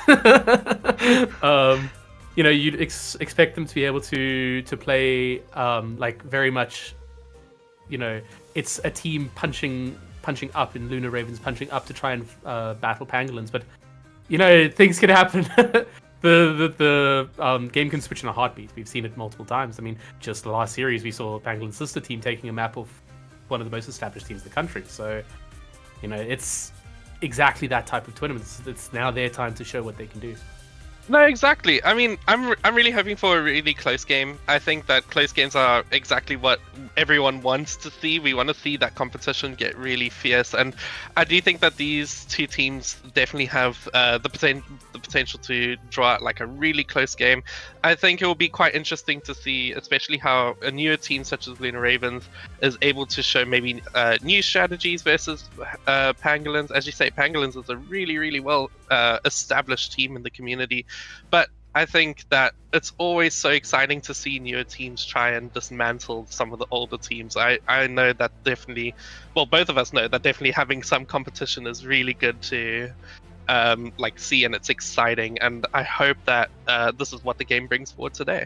Yeah, closer games are better games. And unfortunately for this group, we don't really have an in-depth permutation set yet, because while everyone else played a couple of matches last weekend and the rest of their matches this weekend, both Pangolins and Panda City Vanquish only play this week. So while we came into this weekend, Salamanders had won 2 games, Lunar Ravens had won 1, and Era 404 hadn't won yet. We're now sitting in a position where Vanquish has won a game, Pangolins, I think this is them playing their first. So it's very much all up in the air where everything ends up lying. So this is a game where they need to kind of, if you're Pangolins, you want to stamp your authority and get kicked off in the tournament. Well, if you're Luna, you want to show that we can come back from a set of quite difficult results, and we will be fit and firing for the second qualifier. And of course, we do need to remember that at the end of the day, there is 10,000 Rand on the line here. We are playing for the LAN that is going to be happening in October. We do have second qualifiers that will be happening in September, where essentially the top 8 teams will be playing for this whole entire tournament. We are hoping that it will basically be a lot of the teams will definitely show up for this. A lot of the teams will be putting in a lot of effort for, especially to get that 10,000 Rand. And I mean, it's just going to be a good time at LAN. I can't wait to see all of the different competitors there. And hopefully, both of these teams, although there does have to be some people that won't make it, hopefully both of these teams will manage to go through. Yeah, I mean, there's definitely the opportunity here. It is also just a very tightly contested group. I was very surprised to see Vanquish come out earlier against Lunar Ravens as strong as they did. I mean, they looked like a very, very strong team. And I'd say looking at them versus a team like Pangolins, I expect that game to be quite close, depending on how this game goes, obviously. Don't really know where Pangolins is sitting right now, but like, it would be... It's an extremely close kind of competition, but we are also dealing with an additional mechanic in this. An additional mechanic being hero bans, and we've seen lots of heroes banned so far in this tournament. Some tactical, some some jokes, some specifically targeting out certain players, some targeting some certain players that aren't even in the games that are playing in. So what we've seen so far is we've seen a lot of Diva banned, a lot of Mauga banned. That makes sense. Diva's so strong in the current Overwatch patch, and Mauga is just an oppressive, irritating hero to play against. Kiri and Lucio both being banned disables those playstyles as well. Both of those tend to be paired with the Kiri Lucio. So, I mean, we're very much seeing that kind of rotation. And Pharah Tracer as well, like 2 very strong DPS in the roster as well. There's some very well-renowned Pharahs and Tracers in our community, as well as the fact that all of these kind of still form a cohesive composition. You could play this like either of those tanks and the rest of these bans as one cohesive comp. It works. I've thoroughly been enjoying the hero bans. I mean, it's so interesting to see the different teams strategize, to see what has been, going well for them, what they have been struggling against. I mean, there definitely has been some interesting bans, but I mean, you even got some teams, for example, for example, Rage constantly banning Lifeweaver, and that's not necessarily to say that Lifeweaver is the strongest support, although I can dream one day, but it is more of a case of they want to protect their own supports. They want to be able to protect their own roster, because when it comes to hero bans, if a support is banned, the other team cannot ban another support. So it is very, very interesting to see all of the in-depth strategy that can go into these different bans that come through. Yeah, I mean, we're going to be kicking off the first map. Picked by Pangolins, who's the home team in this fixture specifically. We're going to be going to Ilios. Ilios, a map we know very, very well. One of our esteemed teammates loves this map. And the bans coming in for this map is, I believe, Pangolins banning Ramatra and Lunar Ravens banning Tracer. It's quite an interesting matchup. We did see a lot of Ramatra from Lunar Ravens in the earlier game, and is a hero that Jinxie's displayed quite a lot of proficiency on. And Tracer's tending to be something that Lunar Ravens have been struggling with a little bit. Their backline kind of falling to strong Tracer players a lot. Which can also be a consequence of the opposition they're playing against, but it might also be something they feel that they're not comfortable dealing with. I mean, Tracer is a really good neutral picker, especially on maps such as Control. Ilios is a really excellent map for all of those different tiny, tight spaces for Tracer to basically excel and to just basically wrap around and get onto the supports. The Ramatra ban, I think it's just a very clever ban for coming from Pangolins, especially seeing how comfortable Jinxie is on Pangolins. On Ramatra. And it will be interesting to see how both teams are going to be able to adapt for Ilios. So we are on the Widowmaker map, and it looks like we got all the cameras ready. Everyone is excited. Also, the Lifeweaver pick immediately. I'm very happy. So it's proud. not happening. It's not happening, Tox. It's just not going to happen. But we do see here that it is going to be quite an interesting, generally sniper sort of composition coming up from Lunar Ravens, whereas Pangolins, I think, are still deciding. Yeah, but it is looking very much like Lunar Ravens coming out with this very hard spam. Double sniper, Mercy for the pockets, BAP for the heal and damage output. Versus this kind of mid-range, kind of like divey situation where you're playing with this D.Va, but you're also playing with the Honor Mercy and the Ashe. So it's going to be like an offset spam versus a very, very hard spam. So it's going to be down to, I think we're going to see whether the picks can come in from Rafiki and Poached Egg here and whether they're going to come through this. And the team's already posturing into this fight here. Quite narrow setup here from Lunar Ravens so far, which is a little strange considering the heroes that they're playing with. But you know, they're kind of establishing themselves on points a little bit early, while Pangolins are spreading out a little bit, taking kind of advantage of the space they have available. Yeah, it's good to see definitely the space that Pangolins is taking. It's all down to really respecting the Widowmaker's sidelines though, and there goes the first pick. Oh wow, 2 picks coming out really, really early here for the side of Lunar Ravens, and they look like they might be pushing into this point quite effectively. Poached Egg still kind of unaddressed in the backline here, and Jinxie sitting on point alone as her backline gets separated. So much space being generated there, and the rest of Pangolins are able to clean up the tank there. The flip with the first capture even coming straight through for Pangolin.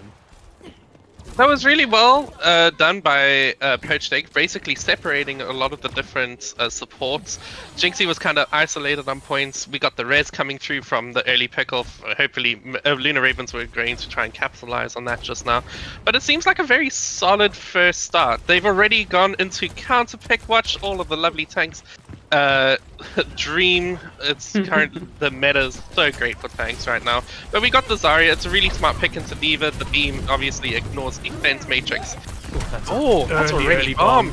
Wow, that's early. But yeah, I think it's a good swap for them to get into this, and they are posturing quite nicely into this fight. Lots of damage going into Poached Egg even after the remake. That should be a demech for the Pangolin's tank now, with Lunar Ravens able to take a little bit of space. But Solaris coming out on a flank, getting a big pick into the step there, and Jace falling low as well. They're able to punish, but Jinxie very isolated again.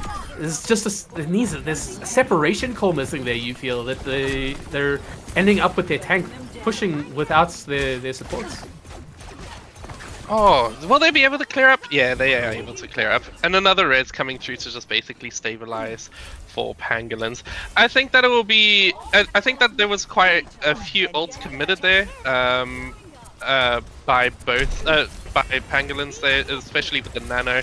But we are going to see Dragon Strike, we are going to see Valk, we are going to see Baptiste ult, and a really good early ult coming through from Pangolins. Yeah, Jay's getting caught out early by Solaris getting the peek out there, and the duplicate ult coming out so proactively there. It's been such a strong round for Pangolins in terms of their ult usage. Their pacing is just superb. And it just looks like they're about to clear this out, and we're looking at a 1-0 on Ilios to Pangolins. Unless we can get a desperate touch from a lonely little Baptiste running to point here, but it doesn't. It's not likely. He's not a fast character. No, and that's the first map for Pangolins. I really liked how they were able to take very proactive fights there. Even when they ended up getting a pick down, they ended up using their ults very well, very early into different fights.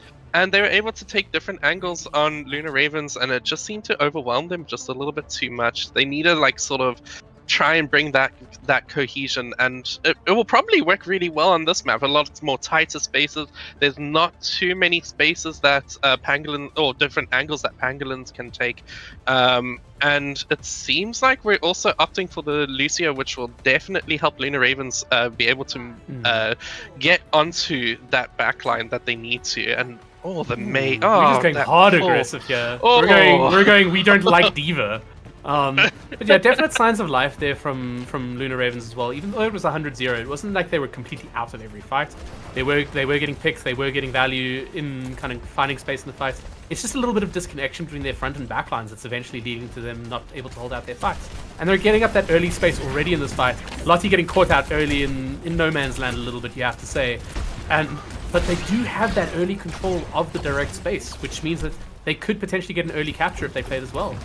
Yeah, if they're able to hold their ground and able to avoid all of the different angles, especially with such heavy spam coming in from Echo and Ashe, we could see that maybe they can stabilize well enough, but not quite. Nice sideline from the supports onto Jinxie there, and Jinxie ends up falling there. No capture coming through for Lunar Ravens. Yeah, as Lottie goes down again in the late stage of that fight. And again, that disconnection just not serving them well and being able to take these fights. No, they need to be able to try and definitely try and avoid a lot of the spam that's coming through. I mean, look at the DPS ultimates. There's already 66 and 64% coming from Pangolins. They are inputting so much, and Jace can only do so much healing. We do have Window coming out, probably for Lunar Ravens as the first ultimate of this game, although Solaris is building Ashe really, really quickly. There goes Bastet, unfortunately, to the D.Va. We're just seeing a huge disconnection again. Like, we're seeing the kind of positions flip here, though. Jace pushing onto point while Jinxie and Bastet fighting the D.Va, who's kind of like pushing in behind them. And it's just... It's one goal, man. It's you can't play a brawl and be doing different things, and you have to be able to kind of like be cohesive in that type of engagement. And that's such a late stagger coming in for Bastet there. No. We're in 1 to 2 fight territory already, and it's not looking good for Lunar Ravens here. Yeah, they got ult advantage coming up for Pangolins. They got Nano, they got Bob, they got Duplicate. It is going to be a really uphill battle. They have decided to change the Mei for Venture. Maybe Venture can get into backline. That is a hero that obviously excels in basically punishing a lot of out of position targets, but Pangolins seem to be just overwhelming them with the different angles. There's the remake coming in, so they lost a little bit of an opportunity with their engagement there. But Zarya is already on point. Bob coming out. But then there's Venture 3 different goes fights down. happening. There's too many different fights happening. There's too many different fights, and although like, you know, Pangolins are similarly stretched, some Pangolins are playing a comp that thrives off that stretch, thrives off that. You know, D.Va can peel to respond to various threats. Solaris and Rafiki in the situation want the space to be kind of contested, and the two supports are happy to be dealing with one thing at a time, really engaging them. But for the side of for Lunar Ravens, you're playing a brawl. You need to be intent, moving towards the same thing, the same objective. You know, if you're gonna play that kind of nesting style, you need to, you know, help the thing that's holding the point, hold the point. If you're gonna be playing a hard engage style, you need to engage. But we're just so split in terms of how we're trying, kind of choosing to kind of respond in that way. Mhm. And, you know, that's what's losing them these fights. Like, they're doing good damage, they're doing good kind of pathing and posturing, but once it gets the actual execution, that's the breakdown. I want to see also a little bit more proactiveness with ultimates. We did see some ultimates coming online even before Pangolins had some of theirs, and it's just a matter of taking that initiative. Never react, always be the team to initiate what you want to do, especially if you're playing those brawl comps. But again, we can see a completely different playstyle coming through. There are plenty of maps still to go. It could be that just Control may not be necessarily their most comfortable ones. After all, Pangolins did choose Elios as their map, so we are going to maybe see some changes coming in from Lunar Ravens. Oh, look at that damage! I mean, that damage is just juicy. Yeah, that's a tremendous amount of damage. It's still really well to Lunar Ravens for the supports to try and mitigate some of that. I mean, it is really, really tough, especially when you are going against some of the most high damaging output DPS, also with a Mercy attached to them. It just doesn't help their cause. But I mean, it is going to be sort of interesting to see how maybe they deal with the spam. Maybe they start targeting certain bans towards DPS. Maybe they think that Echo is a little bit too much. Maybe they struggled a little bit with Ashe. It'll be. It's not over yet for the Lunar Ravens in any means, and I think that they do have the capability and the strategy to go into the next map to try and sort of pick this up a little bit. And we got an Eichenwald coming through here. Eichenwald, a tactical playground of a map. So many different ways you can approach this, especially that first point. You've seen TP brawls, we've seen spams, we've seen dives, we've seen wrecking ball spams, all sorts of different things played on this map. And I think maybe Lunar Ravens looking for a map that they can maybe like play a little bit of tactical versatility, play a little bit of you know, let's like try and cut out the way that this team wants to play a little bit through counter swapping if we can. You know, where a control map you don't really have the versatility to do that, but a long escort map, yeah, you can play a little bit flexible with compositions and maybe kind of try and undermine the swaps that your enemy make. I mean, as you say, it's such an amazing map. Eichenfeld is easily one of my favorite maps purely because of the comp diversity that you can run. This it changes from point to point. Every single strategy can be completely different depending on where you are, and it can definitely favor some teams a lot more than others. I mean, I would imagine that Pangolin's playstyle will definitely try and dominate the second point a lot more than it would be for the first and third, but especially if Lunar Ravens are able to keep that sort of tight cohesion, it could be that they are going to just completely shut down Pangolin spam, and they will have to come up with a new strategy. So it will be good to see what both teams sort of come up with, especially with the bans that will eventually be coming through.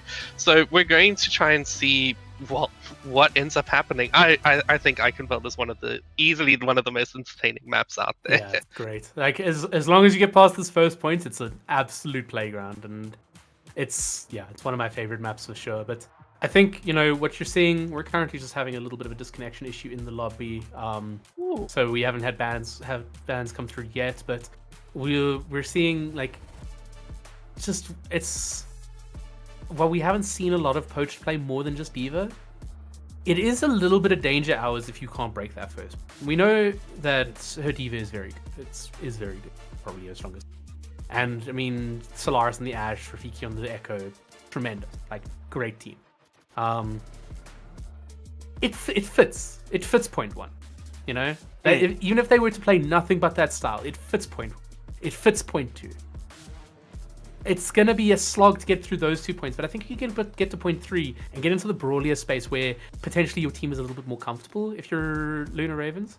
You're maybe looking at a situation where that's where you'll thrive, but it's a gamble, right? We've seen teams get stuck on point 1. We've seen teams get stuck at the portcullis doors at the as you go into point 2, where the team is bombarding you from the top of the castle and you're just stuck praying for an ounce of healing, Oh, I felt a bit targeted. No, I completely understand. It is a very tactical map, as you say, and I mean, just looking at all of the different heroes that both teams have played so far, it does seem that Lunar Ravens may be trying to look to sort of try and deny a lot of the space.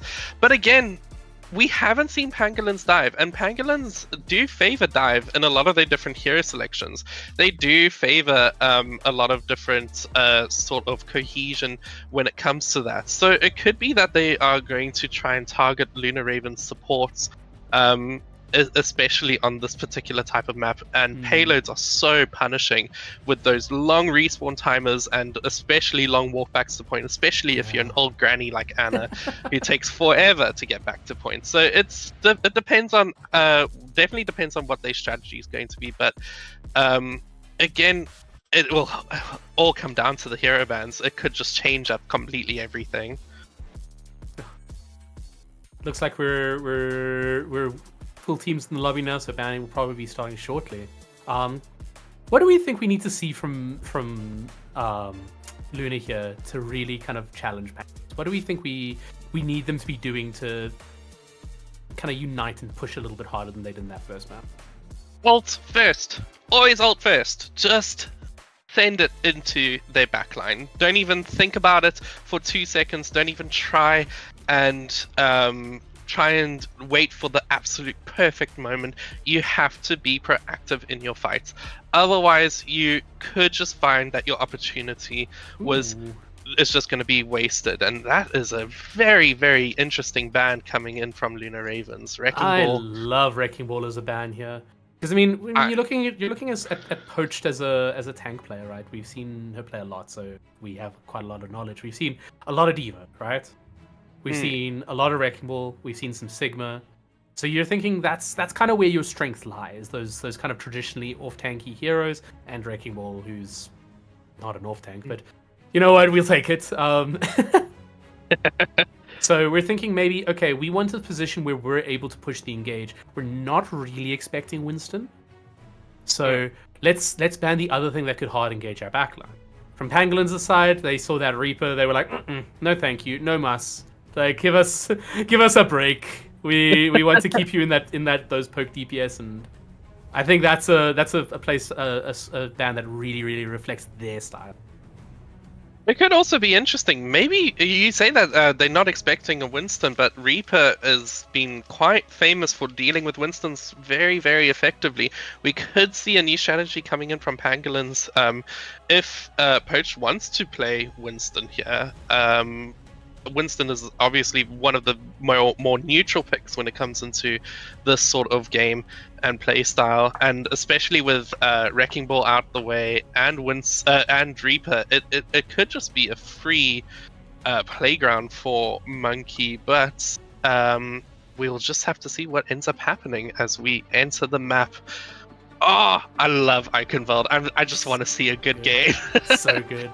I want this to be a close game. I want it to be, pushed to point 3. I want both teams to fight it out, and that's just the dream, Oh, and I absolutely love Luna Raven's initial picks here. I mean, Anna Brig, very solid backline.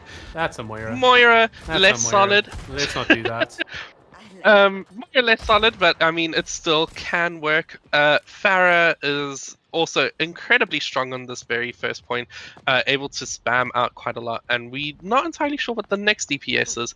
But again, Pangolin's going in for this sort of spam DPS style with Mercy, Anna. Tracer. They seem to be very comfortable. Tracer, oh, please dive. Oh, Anna Brig, Winston, Farah Ashe. Okay, I mean, this is a nice little mid-range dive here. You're going to dive very much to take space so your DPS can get nice aggressive angles and kind of bombard them from above. I like that a lot. It's a very high dive, but it's opening up a little bit of space here. And Lottie going down early there, getting punished by Poached Egg there. Jinxie getting pressured as their team decides to back off a little bit. More of the same, unfortunately, but it's a little bit of cohesion there, and immediately onto the Xayah. We don't think we're getting value into the D.Va playing the Winston, which I think is a mistake, but it's not mine to tell these teams how to play. I mean, it is quite interesting. They're going to try and maybe look to deal with the D.Va head on. It is important to remember Zarya can completely negate those anti-nades. Anti-nade did end up hitting backline there, which prevented everyone from going through. Oh, they need to just fly, Farah. Go up. Don't sit there. Oh no. How does your Xayah get poked out there? You really need your team to be moving together to be securing that. And the Freak dying to burn next to the Anna? That's a very strange situation to happen there. Oh, that's a cheeky Rafiki spot right there. We're going to maybe see a pick. We do see Ashe going down. This is a possible reset. No, never mind. We're all good. Looking to spam out. Usual. I mean, it's like, just again, like this Anna Brig sitting so far back. And how does your tank push this? How does your tank push when you're sitting in spawn, basically? Nah. And again, early ults coming in from Pangolins though. Yeah. I mean, it completely wiped out. Really well played from Solaris. I don't know how Venture died to Bob. I think it was just unlucky timing. They were just midway through their sort of dash there. We do have both support ults for Pangolins, but we also have Brig ult coming through.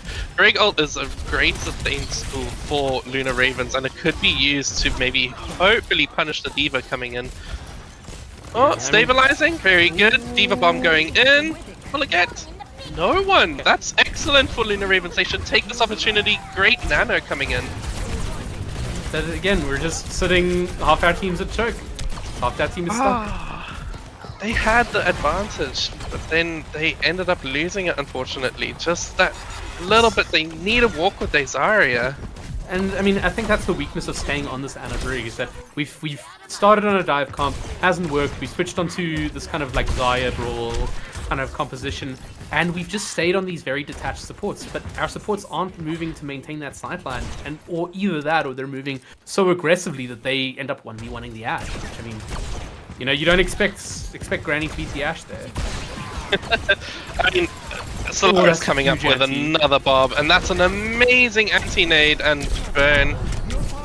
Poached Egg may get punished here. that job of positioning for the ant is so devastating.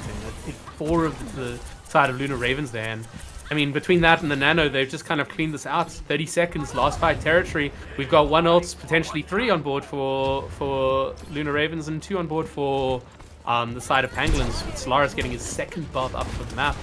They need to push this. They need to be proactive, but yet again, okay, it's a Bob v Bob. It's a Bob off, and the side of Luna's Anna already dropping in this fight. That could be They enough. need a look to touch. No. Almost. not happening. Nah, unfortunately not. I mean, Pangolins are absolutely So playing green. exceedingly well. I mean, again, this is what happens when you end up having a really well-established team going up against some of the newer teams. It can be sometimes that the cohesion and the way how they basically have stuck through a lot of previous tournaments really shows how well and comfortable their strategy is. I mean, excellent save from Jabba onto Poached with the Nano when Poached may have overextended into a Brig ult there, and immediately there to save because that trust is there, the sort of cohesion is there, and it just seems like it is a well coordinated group that Lunar Ravens just can't seem to figure out just yet. And Solaris' damage. I just want to see the stats. There's 0 chance we come out on a Roadhog, right? I think. There's no chance this is happening. Okay, cool. There we go. Whew! Had me stressed for a moment there.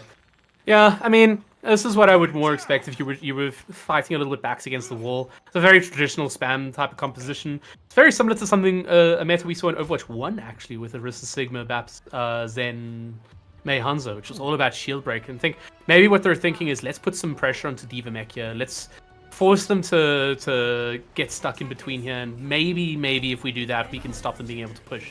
This Genji will be a source of terror, though.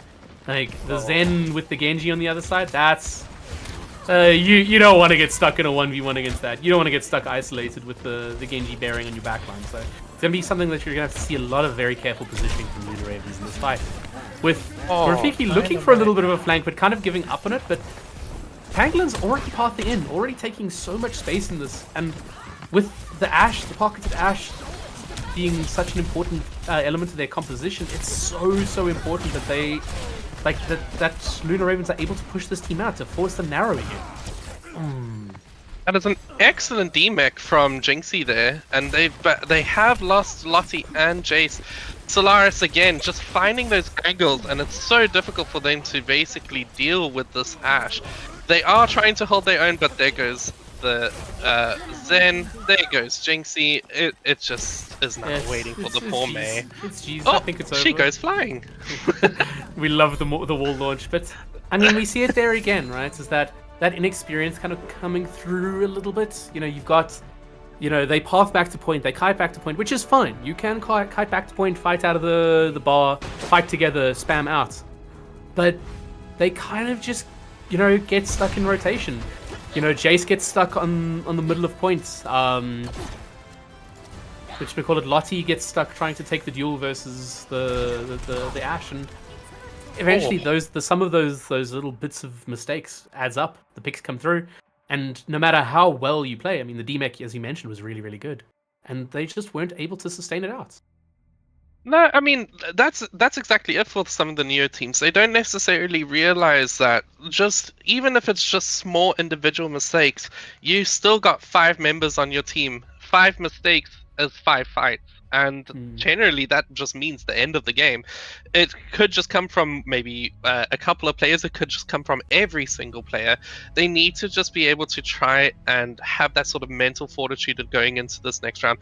I do believe that they need to really start looking at how they can try and look at how Solaris is getting so much value. I mean, the amount of damage that they're doing is ridiculous, and I think we're going to see the stats right now. I mean, that I wouldn't be surprised if a good 18 to 20k maybe was in Solaris there.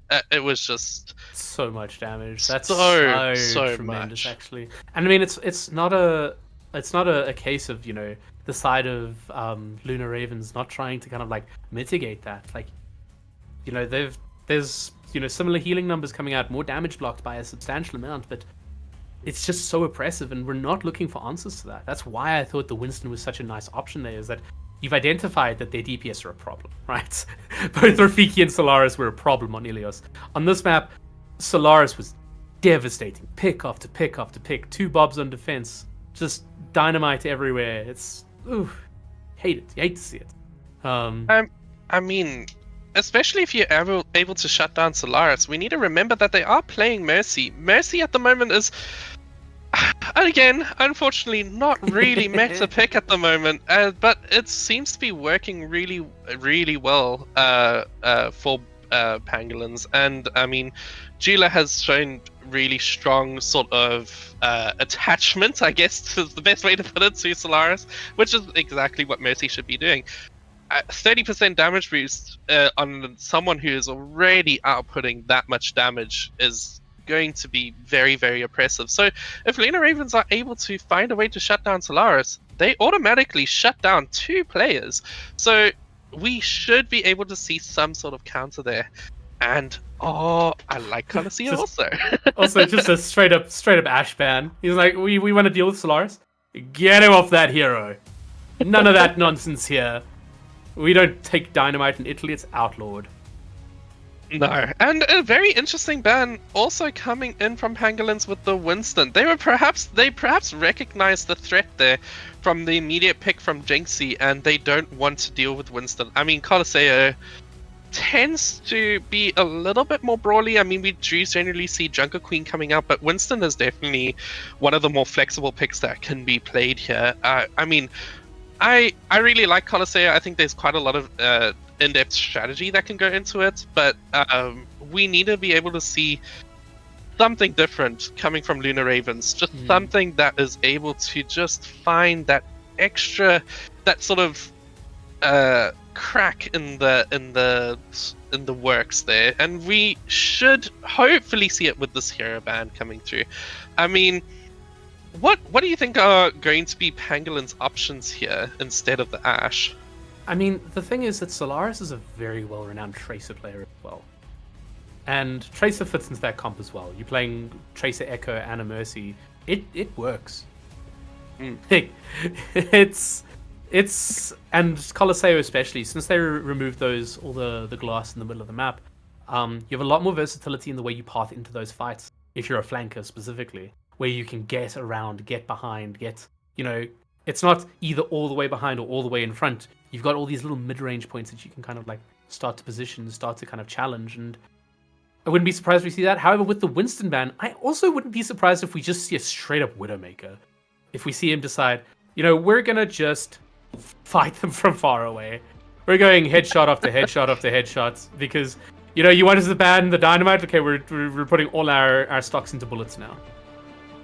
Oh, and we're going to see the first picks coming in hopefully very, very soon.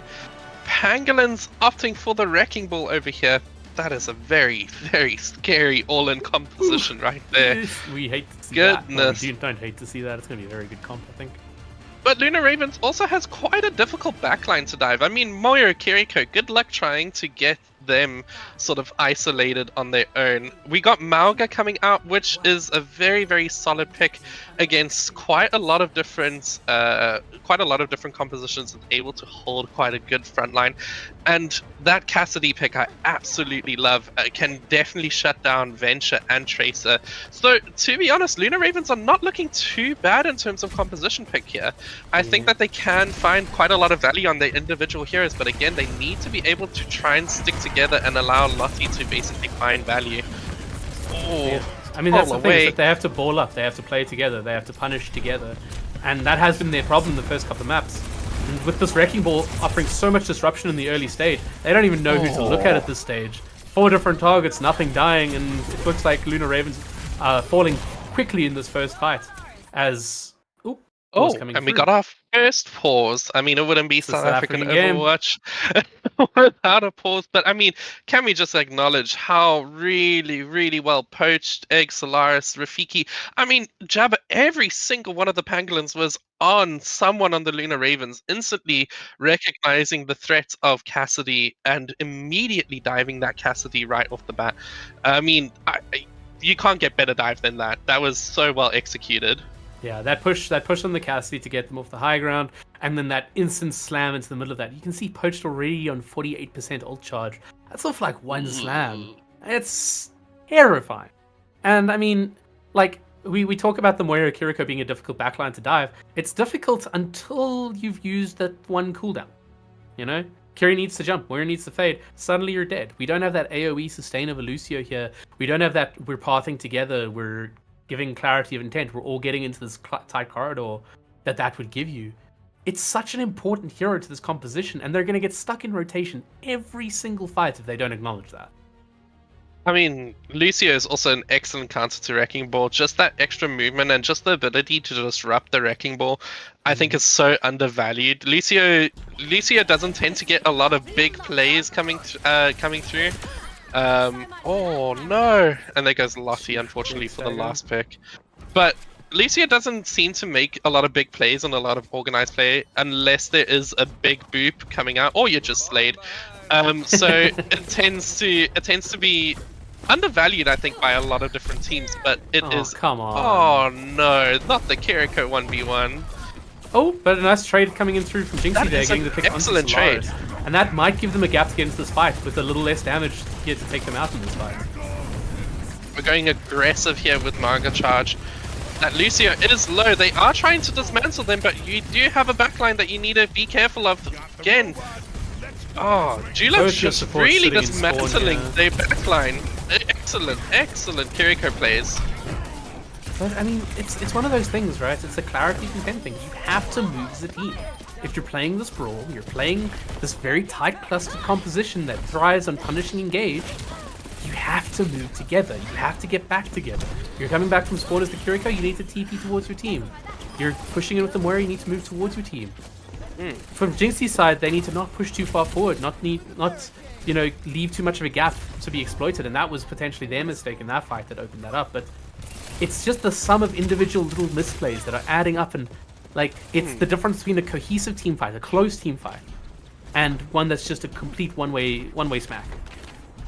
We do see quite a good regroup coming in from Lunar Ravens. Oh, very excellent early venture ult trying to come through, trying to find picks. The Moira is very, very low, but doesn't seem to get the picks to support the Occupy with each other.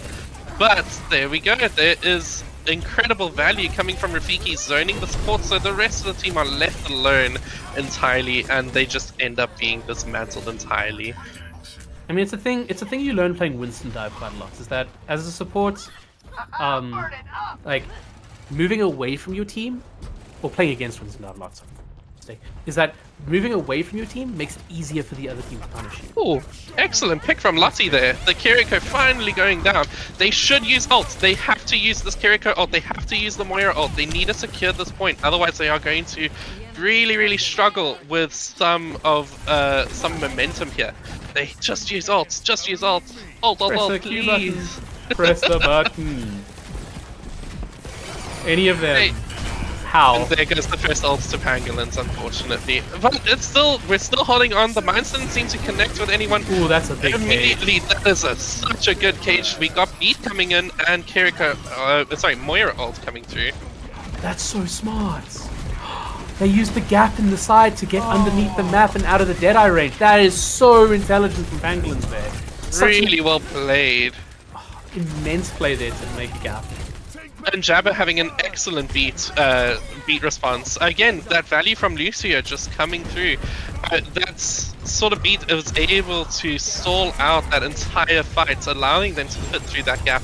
And at the moment, Pulse Bomb on tank, very good to see.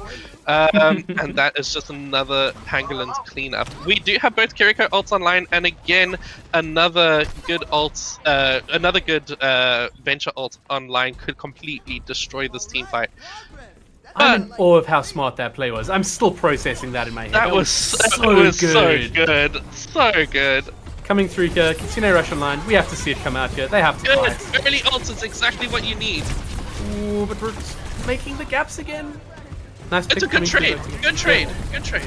It's a really good trade, actually, I think. Trade's kind of favoring them here in the early fight. They need to make sure they maintain some stability here. And Lottie getting the pulse bomb onto Solaris That is there. an That's a amazing- tracer diff, right? That's what we call Tracer diff. tracer diff, yeah. 100%. So, I mean, this it's a is nice a fight good from fight Ravens, for Luna yeah. Ravens. I think. Oh, Ooh. Java saying get out of my face, but could be going down. No, Lucio escaping. We love to see these Lucio shenanigans. This is nonsense. Oh, that's not escaping. That's going. That's going for the kill. Oh, and getting the kill. That's huge. Java, Huge plays that- there from Java. And Oh. I mean, the chaos that's caused with Luna Ravens not really being sure where to turn, where to go, has led to them being just fragmented again, and the rest of Pangolins coming in here and being able to kind of stabilize themselves in this fight, put themselves in a position to take back this point, to push back towards the spawn side of Luna Ravens again, and really not having lost any value from that. I mean, excellent play from Java there. They're choosing not to push the car. I think they are very, very fixated on just holding that spawn. They are recognizing that staggering is incredibly strong here. And while they still maintain that lead, it could be best that maybe they just want everyone there to make sure that their entire team is good. Outstanding ult from Jinxie, but it is immediately mitigated from Ooh, big Beats. pick. I mean, There it's goes still really, Poach, really nice though. You can maintain that for a very, very long time. And with the enemy tank being down now, that's now a situation where they can push into this fight. They can put themselves in a position to win. They just have to play together. They have to play as a unit. And that's, again, now we're finally getting it. We're finally stacking together. That was a really good fight from Luna Ravens. I mean, initiated from Jinxie there. That was so well played. We do have Cassidy ult coming through. And also, the Sombra pick is really interesting. I think that it's really good recognizing that Luna Ravens sometimes can get distracted by things in their backline. So Sombra definitely being the queen of this sort of distraction strategy could end up being issues for them. Jabba getting another pick onto the Cassidy. How unfortunate. It's also worth noting how many ultimates on that team Sombra can cancel. It's the Coalescence, it's the Deadeye. It's that's a tremendous kind of impact to be able to have. Both supports, both Oh, DPS end up no. going down for Luna Ravens, and we're trying to just clutch it out with the Coalescence, but unfortunately I think it was a bit too late. A bit of a Hail Mary there, but it didn't quite work from best bet. We are going to see EMP coming out. I mean, arguably the strongest ult in the entire game. Sombra may not be necessarily the best hero, but EMP, wow, can Consistently an amazing dismantle. ult, yeah. I mean, and that's it. You're playing against a highly clustered composition. EMP is going to be devastating, especially if you, as Pangolins have been in this game, use it early, use it first, and they're not able to get value from that rally or that Deadeye as they come out early in this fight. Put a lot of pressure onto that backline of Luna Ravens as they're going 3 different directions. This fight seems to be going all Pangolins' way, and that's just so tremendously initiated. I mean, you can definitely see that they're going in with very, very solid strategies here. I'm not entirely sure about the mines there. I think that was a little bit of an overkill for one fight, but I mean, it is quite a dominant display coming in from Pangolins. You can almost hear the, okay, 3, 2, 1, go. They are really well coordinated. Oh, they no. are showing excellent discipline, and they are showing excellent cohesion in a lot of these different fights. And what a Luna map like Ravens this will need teach to you. reset. They need a reset. What a map like this will teach you to do, is about to say, is to reset. To be the team that's gets stable together in spawn and then goes out, because Pangolin's doing such a good job of just getting the staggers as they come out of spawn here. Jabba's still in their spawn. I think Java bit off a little bit more than what they can chew there. But we are going to see quite a couple of ults coming in from Luna Ravens. Again, it is not entirely over. Push maps are notorious for being turned around at the last minute. It just takes one sort of snowball, but they are just in their backline. Solaris goes down, excellent focus down from Jinxie, but again, Where is alone. this fight even happening? It's I all don't alone. even know. Oh no, that's terrible. That's such a difficult ult to get value from it. Maybe they get some supports here, but the ult going down now, and still no value to Shofu having committed 2 extremely valuable ults in that. And for a fight that wasn't even a fight, really. We are going to see EMP coming up. This could be absolutely devastating once again. Pulse Bomb is also available. Just Pulse Bomb tank. Pulse Bomb tank will be good. Oh, there it is. Ooh, we nearly caught the Moira too there, honestly, and the EMP And coming out EMP there. also coming out. EMP Not didn't shutting down connect the too many coalescence. people. Yeah, so I think actually could have been more impactful there. But I mean, again, it's a process of whittling down time, whittling down the resources that Lunar Ravens have available to them, and it's just such a good cleanup for the side of Pangolins here to clutch out this 3-0 win. Clean as you like, what you'd expect from a team of their caliber and their experience coming into this tournament. I'm seriously excited for the match between them and Vanquish coming forward, but tremendous play on this map and this series in general in particular. This is literally the first engagement of the game. Oh, I mean, That's how good this was. this was absolutely amazing, this very first engagement coming out from Pangolins there. Excellent plays from every single one of their team. Jabba being an absolute nuisance in the backline.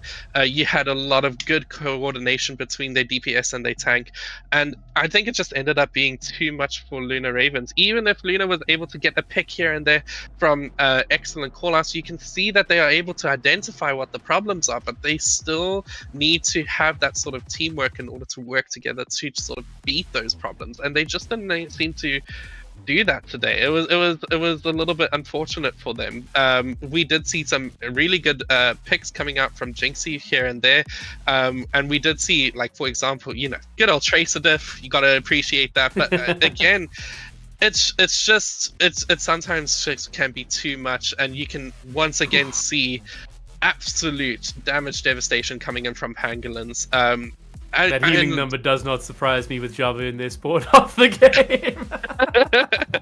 Yeah, the healing number could be just a little bit more, maybe just a little bit. But I mean, we all appreciate a Reddit Lucio. We can all resonate with that. No, or is it just me? And I think the lesson to take from this, if you're a Luna in this situation, you Luna Ravens in this situation, is that it's about trusting the process. Your comps exist as your comps for a reason. The reason things work as they do is for the reasons that you were taught they work.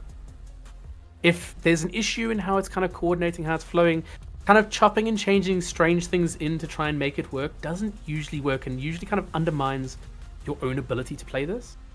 So trust what you practice, trust what you learned, because that's what'll get you the wins in games. However, we do have one important matter of business before we head off, Tux. Who is our player of the match today? I mean, I always love to put a highlight on the supports. There was really excellent plays. Even if a little bit me coming from Jula and Jabba, they both played very well, dismantling sort of backlines and sort of really making sure that their DPS were able to excel at what they do. Poach was excellent at providing plenty of space. I mean, every single time that Solaris ended up getting a pick, it was because Poach was sort of in their backline, or Rafiki was taking a different angle. But damage numbers can't lie, and I think I have to just give it to Solaris this particular game. It was too devastating. What a devastating player. What a terrifying player. If you're in this guy's group, we should be terrified, Tox. Running scared.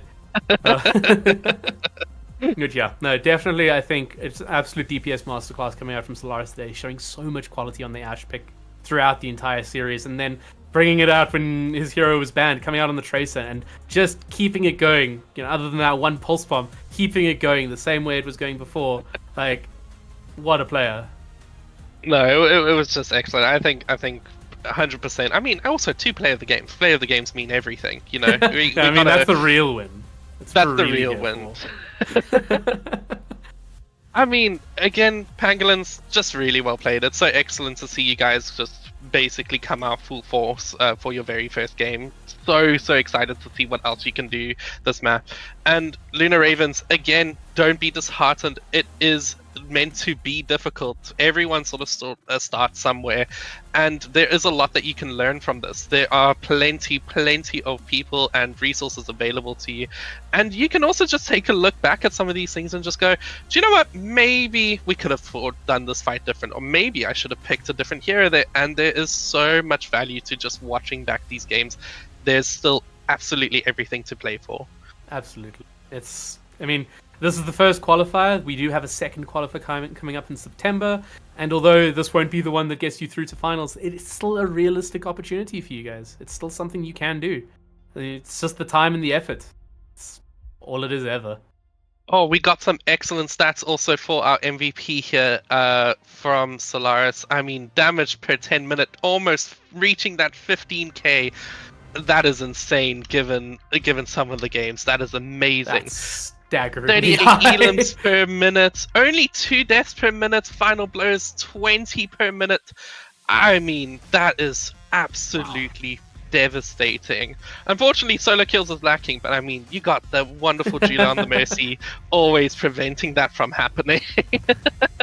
And I mean, in the situation where they're playing the ball comp, it's actually more a credit to the way he's executing off his balls engagements, making sure that they're able to really, really emphasize the kind of strong team engages they want to be able to win those team fights. And that's exactly what you want. It's exactly the type of stat block you want from a dominant performance from your Tracer player, for your Ashe player as well. So, gotta give credit to him. It's just a really, really good game.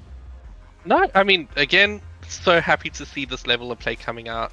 And I think that it will be so interesting to just sort of see again how well they are able to continue this. I mean, I believe they are playing tomorrow against Vanquish. I'm not too sure what time, 2:30? Yeah, Somewhere around there. Something like that. But before We'll go with that for now. before that, we have a couple of important games coming up for the rest of today. First of all, at 6 p.m, I believe we have a game that has now eluded me. Five Nights and Talons. Five Nights and Talons. Okay, Talons a very, very new team as well. Five Nights obviously an extremely well-established team, and with players that we will have said their names hundreds of times. So it's a really excellent game coming out at 6 p.m. So it'll be another, how can the new guys assert themselves on the block? And then at 8 p.m, it is Pink Salamanders versus Vanquish. Time to put our money where our mouth is. We spoke so so much rubbish, and now so much nonsense. Come see us at 8. Watch us feed. You said you need to regroup. I'll be sure to flutter off into the distance. So thank you for joining us for this wonderful game between Pangolins and Lunar Ravens today. It goes down as a 3-0 to Pangolins, who now take their first win in this group, as well as put themselves in contention to keep fighting for their qualification spot. We will be seeing more of them this weekend, as we will be seeing more of Vanquish and Pink Salamanders this weekend, their competition. And we're really looking forward to seeing how this group kind of unfolds. But before we go, Tox, where can we find you? You can find me on Twitter and in the Kalazar server, just sort of lurking around in general. Tox and Socks, I'm always around. I play Mercy good. Not in our games, you don't. No. Yeah, I've been Blur. You can find me on Twitter at bracken_LR. I see it's a little incorrect on this stream. We'll be lodging our complaints with our producer at the Peach ZA on Twitter and everywhere, I believe. Just so you guys know who to direct your anger towards about this blatant injustice. Just blame Peach. Just blame Peach. And yeah, thank you for tuning into the Ethereal Crown. We've got lots more games coming up soon, and we hope to see you there for them. Cool. Bye-bye.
All right, what a day of Overwatch it's been so far. We saw Inglorious Blasters punch their ticket to the LAN at ATK Arena in October. We saw a lot of good games, new faces, old faces. We've got two old faces in the booth at the moment. It's myself, Sun Phoenix, joined once again by Tox. Tox, welcome back. Two on the trot. You're becoming quite the pro these days. Thank you very much. I'm enjoying myself. Always good to see the local community just sort of band together, play some good Overwatch, and I'm good to just cast even more games. You've been bitten by the bug. It's clear to see, and I've been infected by the parasite that is casting, it would seem, because I am loving things at the moment, and I'm loving the Ethereal Crown, and that's what we are covering today, ladies and gentlemen, is the Ethereal Crown. We've got a very interesting matchup here. Two teams kind of in opposite parts of their Overwatch journey. We've got Five Nights at LAN taking on GNZA Talons. Of course, everybody knows Five Nights at LAN or Five Nights at Freddy's or whatever they were called before. A team with a lot of familiar faces that we'll be very familiar with. It is going to be, normally they'd have a lot of familiar faces, but as you can see, some new faces at least to their mix. It is going to be Blaine and Jesse. An unlikely duo pictured there, I'd have to imagine, but we'll see what they come out on. We've got Stalker on the tank, Smiley and Squishy on the supports. Few players here you are very familiar with, but the standout player tends to be the main man in the middle, Mr. Stalker.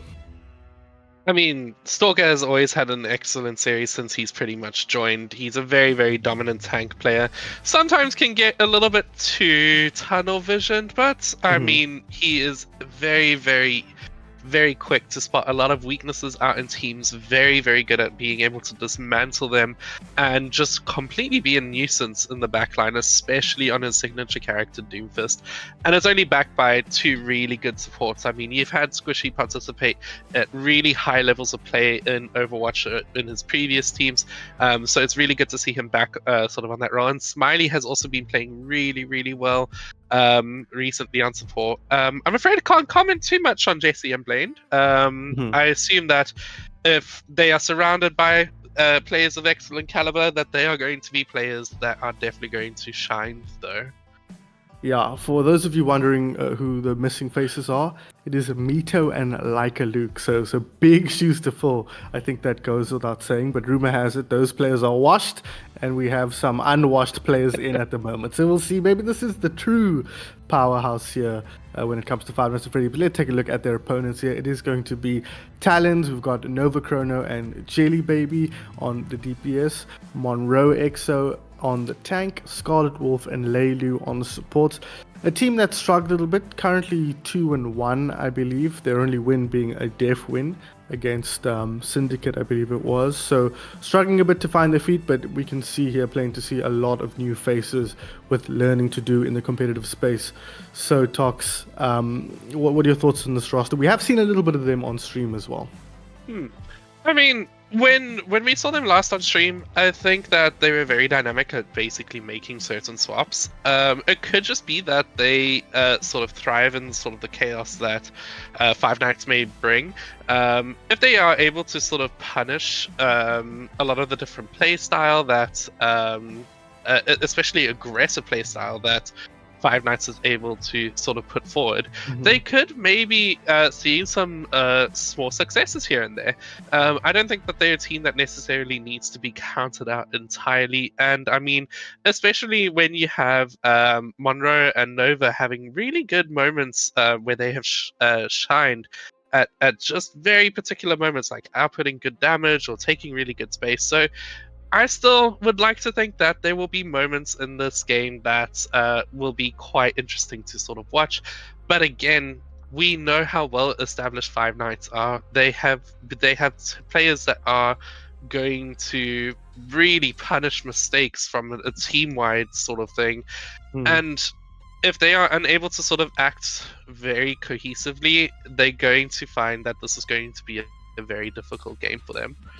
Yeah, this Five Nights is on paper at least the best team in this group, the second group. So this is going to be the hardest match, you'd have to think, for Talons, and that's normally no slouch either. But Really, we look at the caliber of the players on the Five Nights squad, at least historically speaking, current form notwithstanding, this Five Nights squad, well, the squad including Mita and Leica Luke that they normally run, is one of the best squads in this group and in the country in general. So it's going to be tough. So we might be measuring success for talents here more on team fights won than points or maps won. But that's kind of the name of the game in these qualifiers. We have at least 3 or 4 really, really top tier teams.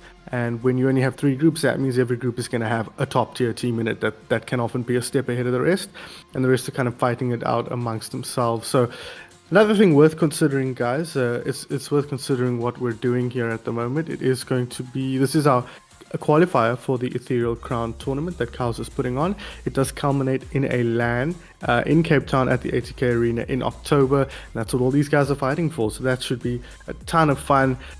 This qualifier that's happening over last week and this weekend, top 2 from each group will go through, so that's 6 people from the 3 groups, 6 teams. And then in September we'll have another secondary qualifier that's just a double elimination bracket, and from there we'll get our final 2 qualifiers to make 8 in total. So there's a lot to play for here. There's 10,000 Rand on the line at that LAN, so you want to qualify there, if nothing else, Tox, and to meet the community and have a good time.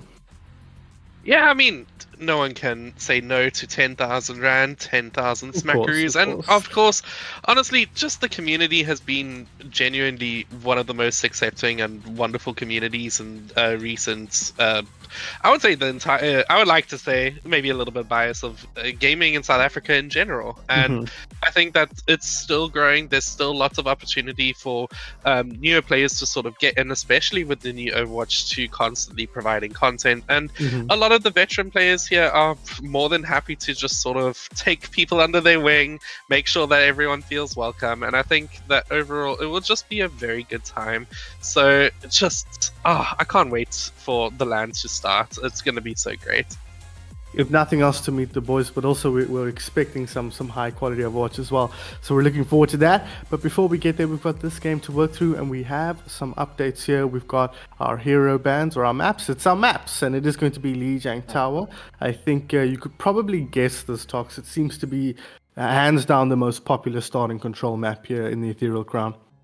Oh, absolutely. I mean, it's my favorite map in the entire game. You got some amazing potential for so many different team comps out there. And we are also being introduced to the hero bands. We got Roadhog banned by Five Nights. No doubt that is to sort of also protect Stalker's Doomfist and to eliminate one of the larger counters. And then Talon goes for Pharah. Pharah can be very dominating in a lot of different matches, especially on maps such as this one. So that is a very, very smart plan done by them. It could be that Talons is looking to maybe use some teleporter strategies, and of course Pharah can dismantle them very nicely. And well, there's the Sinetra, so hopefully that is going to be their plan. And I'm really excited to see how well they are able to hold this point. I think those bans are very, very smart from both sides. I think that teleporter strat seems extremely likely here with the Mei and the Rissa in the mix as well. Get on point, get entrenched, and use that Mei wall to section off people. What do you got down the side? We got a lot of aggression here. Of course, playing on the Widowmaker, he's going to be looking to take damage or do damage from a distance. But Stalker and Jesse on the Genji, they're going to want to get in up and close. So this should be actually a decent matchup, I think, for Talons, depending on if they can get set up. But they haven't really done that. Okay, they've decided they're not going to go for the Symmetric Gambit. That was just to get out of the door. Ooh, the tank dropping very low there. Monroe needs to be careful under pressure here. They haven't found anything yet. And Blaine, he'll find the opening pick. Leilu on the Zen does go down, and now Stalker, he sees an opportunity to get in and do some damage. He takes down one. Jesse will go down, but Squishy finds the tank in the end. They need to be careful here. Jelly not going to find anything. Does end up getting taken down. So, par for the course from what we would expect Five Nights at LAN. A good patient team fight from them as they take out the last Mei on point. Yeah, I mean, it was very good sort of coordination from Five Nights. I think Talons were a little bit dysfunction there with the Symmetra teleport. They didn't all go together. Orisa was sort of stuck in the open there. Everyone needs to move together, especially in compositions like this. You are playing a brawl, and they are playing to try and disrupt this ball as best as they can. I mean, respect Widowmaker sidelines. Oh, Well, watch it, guys. Chairs, furniture flying all over the place here. Smiley gets takes down Jelly Baby, and that is a very low Orisa, and they pounce immediately. That's one thing Five Nights at Land will do very well. They're doing a great job keeping her alive, almost up to half HP. They need to be careful. Your Blaine, though, has taken down Nova Chrono in the meanwhile. Stalker puts his fist up and says, shoot at me, I dare you. It's Squishy says, who's the DPS now? I am. Once again, what was he? He was part of the 80k lineup back in the day. What were they called before? I can't even remember, but he played DPS on that squad and reprising his role here on the Kiriko. Yeah, I mean, it's just excellent solid players. Squishy already has Unidentified. Ultimate, no That's doubt. what they were called. Sorry. Unidentified, of course. They already got ultimates coming up. I mean, Squishy with... Ooh. Oh, excellent pick.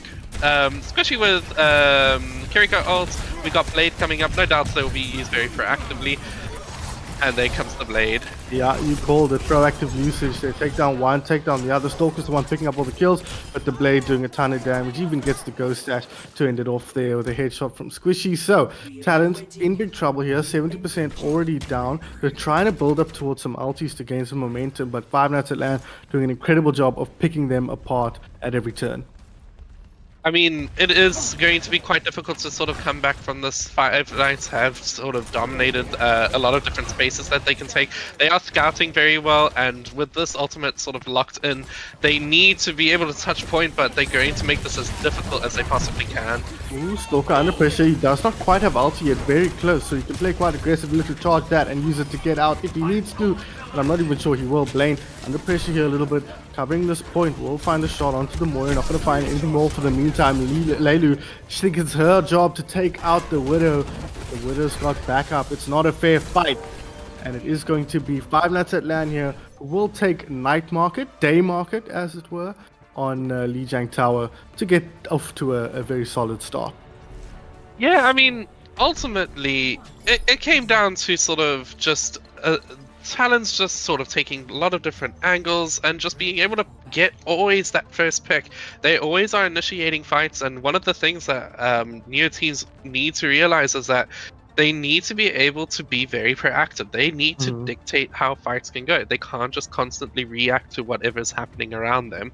And it showed also in their ultimate usage. I mean, I don't even think Talons managed to get an ultimate just due to how oppressive Five Nights can be when they are actively always in your backline, always in your face. So hopefully we're going to see a bit of a change up. Talons is opting for a very good strong dive strat with Wrecking Ball, Tracer, Genji. Even with aggression with Moira, it seems like they can punish, in particular, maybe blamed on the Widowmaker here. But we are seeing the same exact team from Five Nights, just playing what they're comfortable with, and there they go onto the Widowmaker. Well, they have got the Soldier now, so the Genji no longer a potential point of egress here. Soldier can stand firm. No, not enough bullets in his gun. One more bullet, and he gets that kill, but Stalker says, don't worry, bud, I'll get it done. And he takes down his opposite number in Monroe. So, once again, Talon struggling to start off with here. I agree with you, though. I like the look of this a little bit more. Lean into that chaos and try and cause some problems of your own here as far as Five Nights is concerned. Yeah, they need to be able to identify those targets. They need to scout out for those DPS and just completely dive them. Tank going in a little bit too early there, I think. Is he invisible, the Soldier? I guess he might as well be. He does eventually drop. Jesse found himself taking, solace in the shade of that tree next to the enemy spawn. But eventually he will get punished, and all said and done, at the end of the day, Five Nights in firm control once again. Not too many ultis to work with. These have been very sharp and efficient fights so far. Yeah, and we see Five Nights opting for the Bastion pick over here, maybe trying to look to just deal with the Wrecking Ball as quickly as possible. Here comes a really good dive coming in from Leilu. Oh! What happened to that Lucio? Went off the side there, but in control, back on point now. Oh, there is a Bastion in the mix here. Oh no! no. Monroe punched into the drink here by Stalker once again as Talon's struggling to find any point of egress here. That's a phrase I learned recently apparently. Let's use it over and over again. Jesse finds 2, but that is going to be it here. 62% on the clock. Five Nights firmly in control. We are able to see every single movement that Talon can do thanks to Blaine's ultimate, and instantly there goes 2 picks. Both DPS are down. Oh, That Jeez. is trouble. Now They you're in need no a man's regroup. land here. Yeah, and they can't really get back. They can't go forward with the man down. And Smiley, she says, "I'm going to be the aggressor now. I'm going to show Squishy how a support really does damage." Unfortunately for her, the target's a little bit more elusive here. Squishy, he pops the Kitsune Rush now onto point, just keeping his team healthy, trying to buff up the damage here. Blaine under pressure, doing a good job. Talent in this fight, but Squishy using that Kitsune Rush to get the kill on his opposite numbers. Now Talent's in trouble once again. Lucio dropping low, not taken down just yet. No kills forthcoming. Novacron says, I've had enough of this team fight. Let's see what you guys can do without me. And the answer is not very much. It's once again 5K, 5 Nights with a near perfect game. I think Jesse really played dropping on that second map. Yeah, I mean, it was very good execution from Five Nights there. Talents are coming up with really good strategies. I do like the dive that the composition that they managed to bring out. I think it is a very good answer for what Five Nights are playing. But if you are unable to take these angles and you're unable to just locate what you're diving, it can be just as difficult as playing the brawl that they basically started off with. So Five Nights showing why they are some of the best players in the country at the moment. They are able to definitely take different angles. They have very strong DPS and support lineups, and of course, as you say, the main man himself, Stalker, definitely establishing himself in that game as a very, very strong presence throughout. So I think that Five Nights need to definitely try and realize why their comps are structured the way how they are. They have a reason behind them. They have a whole point behind them. They just need to execute it all together in one good unit. I mean, sometimes you had Monroe going forward without really having anyone just backing him, or sometimes you had Leilu instantly going in and almost getting the pick, but just that little bit of help would have helped so much more for the entire team. I think that comp that they were running with the ball is kind of it's a funny comp. It's simultaneously really hard to execute as a team and really easy to execute as an individual. You're kind of leaning into that chaotic style. You're okay kind of forcing duels around the map, but it's a hard comp to run into players who are mechanically as strong, if not better than you. So I like the idea behind it, but it was always going to be difficult to execute on that composition for sure. We are heading now into map number 2. It is going to be Route 66. So no Kings Row on this occasion. The team's deciding to mix it up a little bit, but this is by far the second most popular map for map number 2. So both teams should be very comfortable here. I mean, Hitscan Dream coming through once again. It is just absolutely devastating seeing what some of the best players can do on this map. I mean, we've had Trizzle recently show his dominance with insane clips coming through, and no doubt this is going to be the same for Blaine. Although say this, we just got our hero ban. So we got Kiriko banned from Five Nights. Again, a very, very strong support who is able to execute a lot of different, bail out a lot of different mistakes that teammates can make with a very strong ultimate and neutral game. And then Talent banning that Widowmaker. They said Blaine was way too much. We are done with being picked off. So we are going to target you and get that straight out of the game. No, -1 Hitscan Dream, but there are plenty more to still choose from. Yeah, the Ashe, the Sojourn's is not very popular at the moment. You could always try that. But the Kiriko ban's a funny one, seeing how dominant Squishy was on that hero in that previous map. His teammates were like, yeah, you can stop having fun on that hero now. But it does bring the Ana into play a little bit more with her hardest counter out of the game. So we'll see what they end up going with here. And we know how good Squishy can be on that Ana. So looking at the compositions here, we've got the Mei, the Bastion, and the Junker Queen on attack for Talents. Very interesting there. And on the other side, they do end up going for that long range hit scan in the Ashe and Stalker on the Diva. So what are your thoughts on the rollouts here? I think it's good to see Stalker sort of branch out and also playing some more meta picks. I mean, Doomfist, while niche as he is, and while excellent he is at playing it, it's good to show that diversity and establishing yourself as a really good tank player overall. Lifeweaver is a very interesting pick. Lifeweaver can be very niche in a lot of different situations. He's not necessarily the best. However, I am completely biased and I think he is amazing, so I'm very happy to see him. Talon's comp is very good at being able to move as one cohesive unit, but even right now they seem to be struggling with a lot of spam coming out. But we could see our first pick coming through soon.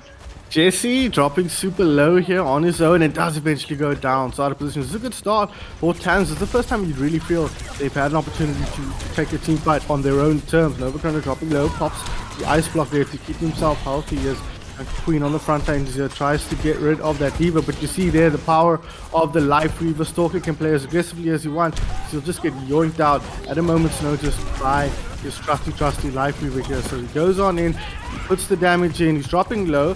Pull, not forthcoming for the moment, but they have got Scarlet Wolf rather down, but they find Jelly Baby. Jesse's back and he's doing damage. Monroe down, Jelly Baby down.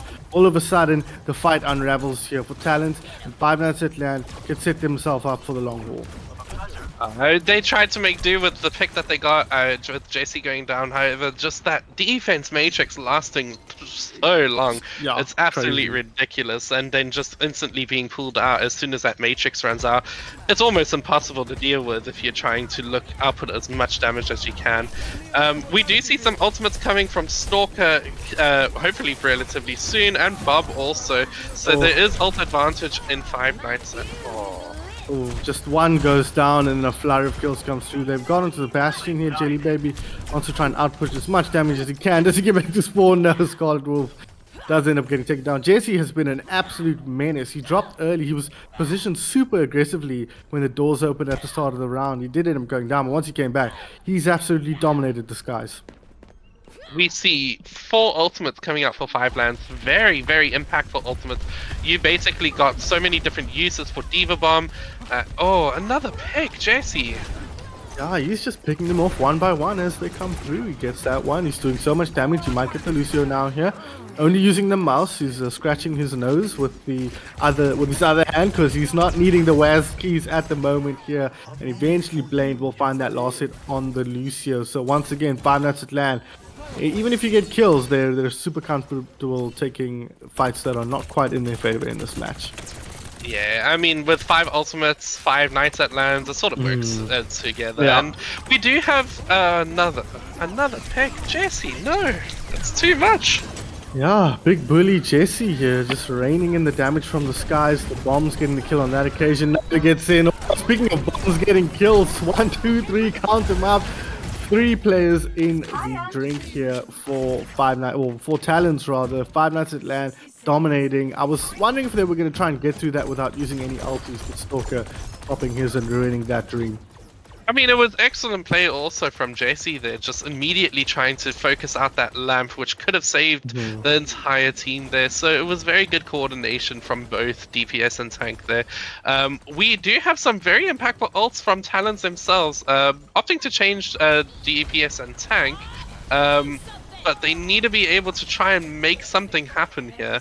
Bob coming out. Leilu drops, Monroe now drops in the front line. They pop one out, they force the Transcendence. They still have 23 seconds left, so these can be valuable ultis to force, but they've used their ults as well. At some point they threw down the Blizzard, so this is looking pretty hard for Talents.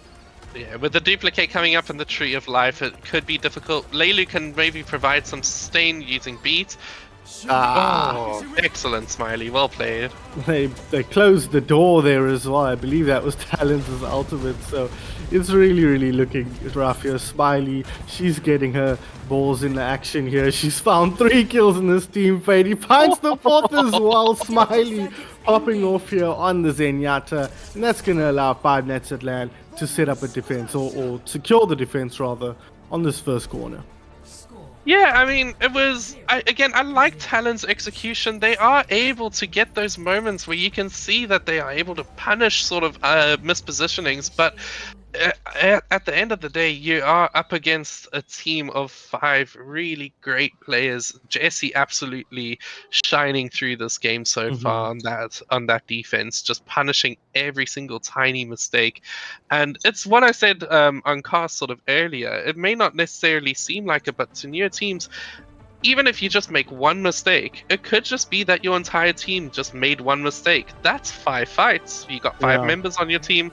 That's the entire round done. And it can be incredibly difficult to come against people who have been around for so long in this particular scene.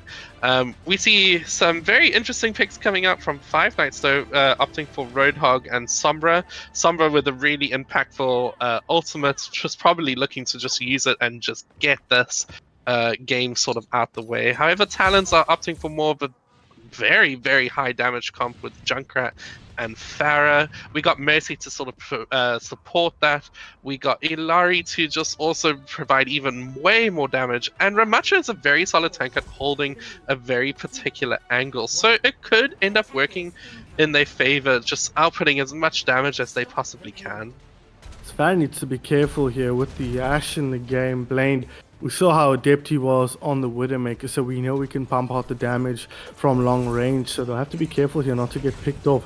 Ooh, they're dropping low though on the side of Five Nights at Land, but look where the yellow box of victory is, just round this corner. So one team fight and it's all said and done. It's gonna have to be a perfect defense from Talons if they're gonna have any hope of holding this. Mercy dropping low, on fire, not in a good way, taken down. Lilu first to drop, Leilu rather, and that's gonna be it now. A wave of blue kills coming through. Monroe, yes, he gets Squishy down, but Squishy is very much surplus to requirements here. That's a concussion for Roadhog. Get the medics in and check on him, please. But that's gonna be it for map number 2. Route 66 goes the way of Five Nights at Land. Another dominant performance for the favorites coming into this match.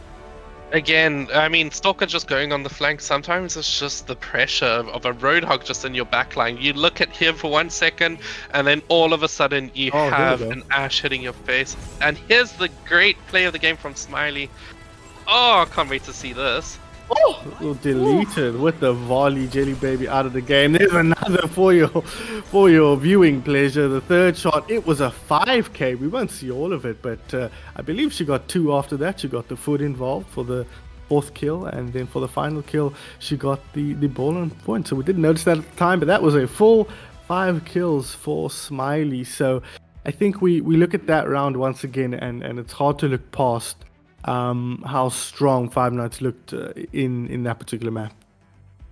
Again, as well-established players coming up against newer teams. While I love to absolutely see a new team completely dominate one of the more established teams, sometimes it's just a matter of working on it and just sort of putting in a lot of more time into sort of getting some coaching, making sure that your team is climbing those ranks, building that sort of synergy together. And it could just be a matter of times that next time we see Talon, they are a completely new and reinvigorated team that are bringing forward their really good ideas, in particular in compositions, and just being able to execute it hopefully flawlessly when we do see them. But of course, we do have to go to map 3, and map 3 is going to be one of my personal favorites.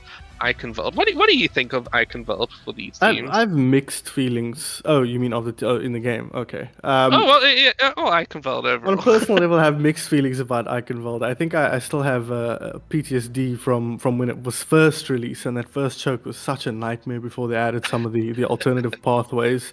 That second point it feels oppressive fighting into that high ground. So I've mixed, but you know, on the other hand, I feel like I've had great matches on this map as well. In terms of for the teams, it's hard to look past the first point into the second and third points, because you'll feel like with Five Nights on defense, they'll feel pretty comfortable holding at that choke with potentially an Ashe on long range that Blaine has been so happy to do. We'll have to wait and see what the bans are as well, and how that affects what these teams run. But okay, it is going to be the Mercy ban for Five Nights at Land, and Talon's going to take that Diva out. Talon's banning very reactively, you'd have to say, Tox. Both bans have been in response to what was happening in the previous game. Diva, obviously a fairly standard ban, a very strong hero, and a very good hero to ban. But yeah, what are your thoughts on these bans? Yeah, I mean, D.Va has been sort of dominating the meta at the moment. Has been the most banned hero so far in the entire tournament. And it is a very solid standard ban coming out from Talons, especially since they don't seem to play D.Va all too much. So it doesn't seem that Monroe is losing too much value from the D.Va. And then Five Nights, I think they are just able to target a little bit of comfort picks. They have been on Mercy every single game. Mercy has been picked, and they perhaps just looking to sort of just throw in a little bit of chaos and see, well, what else can you play? Let's see what you can do. And it's just a matter of time to just see how that changes their strategy. Kind of an annoying hero to play against that as well, having to kind of camp the rears, keep an eye on the moth flying around. So if you're kind of just in it for the fun of it, which at the moment I'm sure Five Nights is, you kind of feel like, let's take that hero out and let's just make sure every kill counts for full value. So we are just trying to get the lobby set up here. It is going to be Eichenwalde. What are your thoughts on Eichenwalde? You said it's one of your favorites. Do you think this provides an opportunity for talents to try and work their way back into it? I absolutely love Eichenwalde. I think there are so many different compositions that can work here that it's just a matter of executing just one fight really well, and you are able to counter an entire strategy. And all of the different points are very interesting. The very first point, you may find a lot of different success with some spam characters, but you could also find a lot of success with dive. The second point if you look in the bottom left here, we've got the cams on screen. Stalker is conducting the orchestra down there. He just stood up, I don't know what he was about to do there. Good thing we cut away. But he was very much very animated in his discussion there with the rest of the team. But sorry, go ahead, Tox. No, it's always good to see players when they prime, really. I'm glad that we did cut away. I don't know what type of dance. Yeah, who knows what we were about to witness there. Stalker, he's a wild card, that one, so maybe it's for the best. We do see quite an aggressive sort of start from Talons. A good scout from Stalker there, trying to see what they are up against.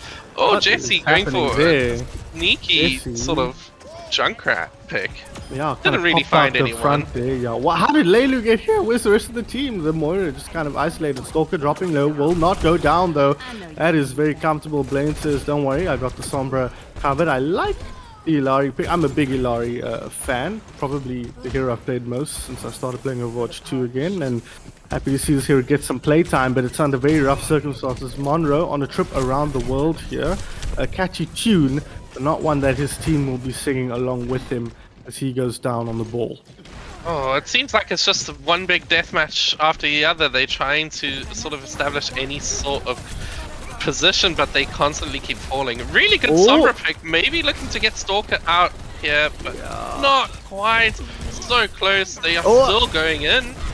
Yeah, this is ultra disjointed here. That hack was great, but their tank was dead. They'd lost another. So the follow-up wasn't really there. And then now I bet they wish they had oh my god, this hero makes me so sad to watch as a person who doesn't know how to play it and often gets my day ruined by it. But Stalker is an aficionado of the Doomfist here as we see them Talons once again just getting pushed back into spawn here. Stalker and the rest of the Five Nights crew really showing off what they are best at. Oh, I mean, Talons just need to have one solid regroup. They are able to punish, but again, Leilu is going in sort of, they just seem to be touching the, like, moss to a sort of lamp. They just sort of flying to point without sort of any cohesion there. They just need to be able to regroup, rethink what they're going to do. I mean, EMP is coming up. It is such an impactful ultimate, but I mean, if Junkrat is looking in your face, that is difficult to sort of get off. Absolutely. Just wait and spawn. No, of course, you get him down to 1 HP, pops the ulti, and he gets out. But then Stalker, he's getting in, I'm sure. That was just a momentary reprieve, as it were. And now he's going to go back in. They have lost their tank on the other side of the map. That's a lot of damage coming through from the man who does the punch-in. But that is going to be a little bit of a lull here. But as you say, they kind of just need to regroup, stop, regather yourself for your talents. Still a minute and a half left. Build some ultimates, build that EMP, and execute a team fight, but we're just watching one man die after the other. So one person gets to point to pull back one other person, but not really making the space that the team needs to push through. Oh, I mean, again, they are just trying to disrupt this point as best as they can. And Oh, they could there we find go. their first pick. They're squishy down. Squishy goes down, but they do take down Leilu in the meantime. But she'll be back, or they'll be back a lot sooner than Squishy is. But yeah, unfortunately, that one kill kind of brought the Doomfist back, and that definitely benefited Five Nights more than it did Talons in that moment. And once again, now back to your regularly scheduled broadcasting, but the MP does come out. He's going to go down. Yes, they finally get Stalker with the pile driver. Area denied as well. The Sun goes down as well. They're not going to find that kill onto the Anna, I think that was, but it's unfortunate for them, and the Doomfist has just respawned. Will come back. Oh, there's Junkrat in your backline, and he's contributed to a kill there. Five Nights, they weather the EMP, they weather the ultimate storm from Talons. That should be the end here. Can anybody get the touch? At least fire in the hole here. Riptire will find the Sombra, probably best place to get onto the point. That's going to be it for their hopes of getting in, maybe. But there is a ball working their way through. Are they going to get through? No, they're not. Blocked up very effectively by Five Nights at land. And the Knights put their shields up and prevent Talons from getting any progress on the point. I mean, it is so difficult for Talons to sort of break through. They had the right execution, they had the right ultimates, but even then, Five Nights was able to show really good knowledge. I mean, Squishy nanoing Jesse right at the end there to sort of prevent the Alari ult from dealing any impactful damage was very, very smart plays. And I mean, the compliments going out from Talons already to the Five Nights with Junkrat being absolutely devastating. I mean, it's difficult, and no one is ever going to take that away from Talons. They do have a defense, though. We could still see a draw. There's still everything to play for. So Talons coming up with actually a very standard meta comp at the moment. Ashe is pretty devastating. Tracer is able to get a lot of impact still. I mean, Trace is the poster girl for Overwatch, although with Kiriko, it's questionable nowadays. But Tracer still super, super strong in this meta. And then you got the sort of standard, very solid backline of Anna Brig. Probably looking to sort of deal with Stalker's very aggressive playstyle. We see a very interesting pick of Moira coming in. I guess it's to sort of be as aggressive as they possibly can. Early slam, very, very early slam. A little bit unexpected there, but it could be to just sort of scout, get early ult charge. Oh, Venture going to be forced into the ground here. Has to move on forward, but hello, a great connection there from the tank and the DPS Jesse. Finding the kill onto Nova Corona. Leilu going down as well. Jelly Baby will hit the deck. Scarlet Wolf down as well. Who's left? Nobody is the answer. Five Nights at land with another dominating performance on map number 3 will take Eichenwalde and the series and their trip to Cape Town in October. Yeah, congrats to Five Nights. I mean, another good play of the game from Stalker coming in. Let's see what he has to offer. It's that's where he was. Yeah, much slam, very game ruinous here. The man of the hour, as we expect him to be, absolutely dominated. Kind of got the curve on that punch to take out the trade. Oh, Stalker, oh, put it away, put it away. Oh man, that is what a character. Round of applause for the main man, the man of the hour. I think he's wrapped up our Player of the Game award potentially as well, Tox. If nothing else did for that celebration. But we'll discuss that in a moment, Tox. But credit to Talons, a tough series, it has to be said, and we knew it was going to be tough. And that is kind of how it played out. Yeah, I mean, absolutely. It's so difficult to sort of come into, especially a new scene, and try and establish yourself as a team. But even there, you see some really good sportsmanship coming out from Leilu. Like it's all good vibes. Everyone has good vibes overall, and very good sort of sportsmanship coming up from Five Nights, playing properly, making sure that they are respecting teams that even if they are able to beat relatively well, they still are able to show that sort of sportsman-like respect on cast, which is very good.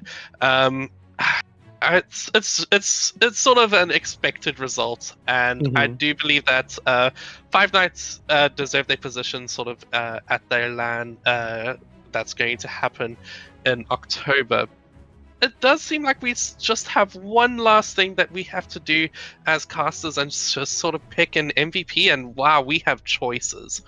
Oh yeah, absolutely. I think you can look at we can look at Jesse, of course, map number 2 especially. He popped off in a big way on defense. We can look at Smiley. She got that big 5k also on Route 66. Blaine looked excellent on the first map, Lijiang Tower, on the Widowmaker especially. A dominant performance from him. And then, of course, you've got the main man, the Doomfister, the game ruiner. And the very charismatic leader or character, perhaps, that is Stalker, that was dominating as well. So you have your pick of the list there. Who are you going to go with, Tox? Oh, I think that just going from how reactive some of the sort of bands are, I'm narrowing it down to sort of Jesse and Stalker there. I mean, very good space created, very, very strong performances overall, and just purely based on the pop-off right at the end, I think I'll have to give it to Stalker. Yeah, I agree. If nothing, then for the vibes. I think with the performances dominant is that you're always going to have occasions where players are popping off. And this is not the kind of game where you're going, oh, they were carried by X or Y player. This is very much a team effort from Five Nights.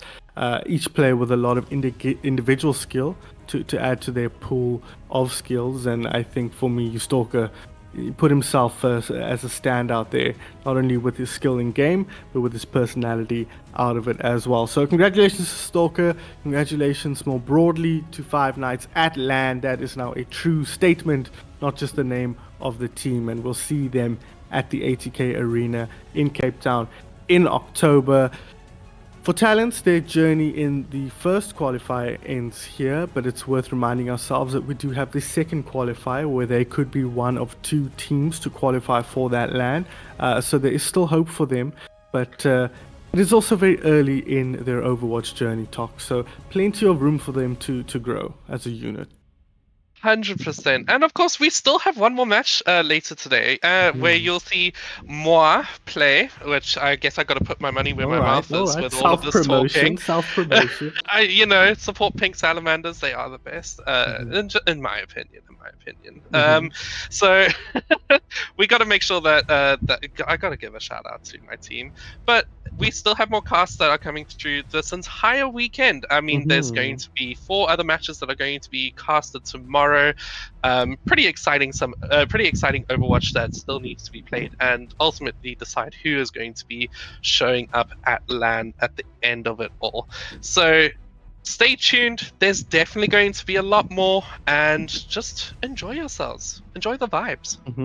It is going to be Pink Salamanders taking on Vanquish. So Tox and the boys taking on Vanquish, brought to you by Altruism and Lixodian. That'll be starting at 8, so in about an hour and 19 minutes. So you've got some time, maybe have some dinner, grab some popcorn, have some coffee or tea, and get set up for what promises to be a very interesting game, full of characters, full of faces you'll know, but also a lot of new faces as well. So guys, we hope to see you there in about an hour and 19 minutes. Yeah, thanks, son, and just thank you guys for tuning in.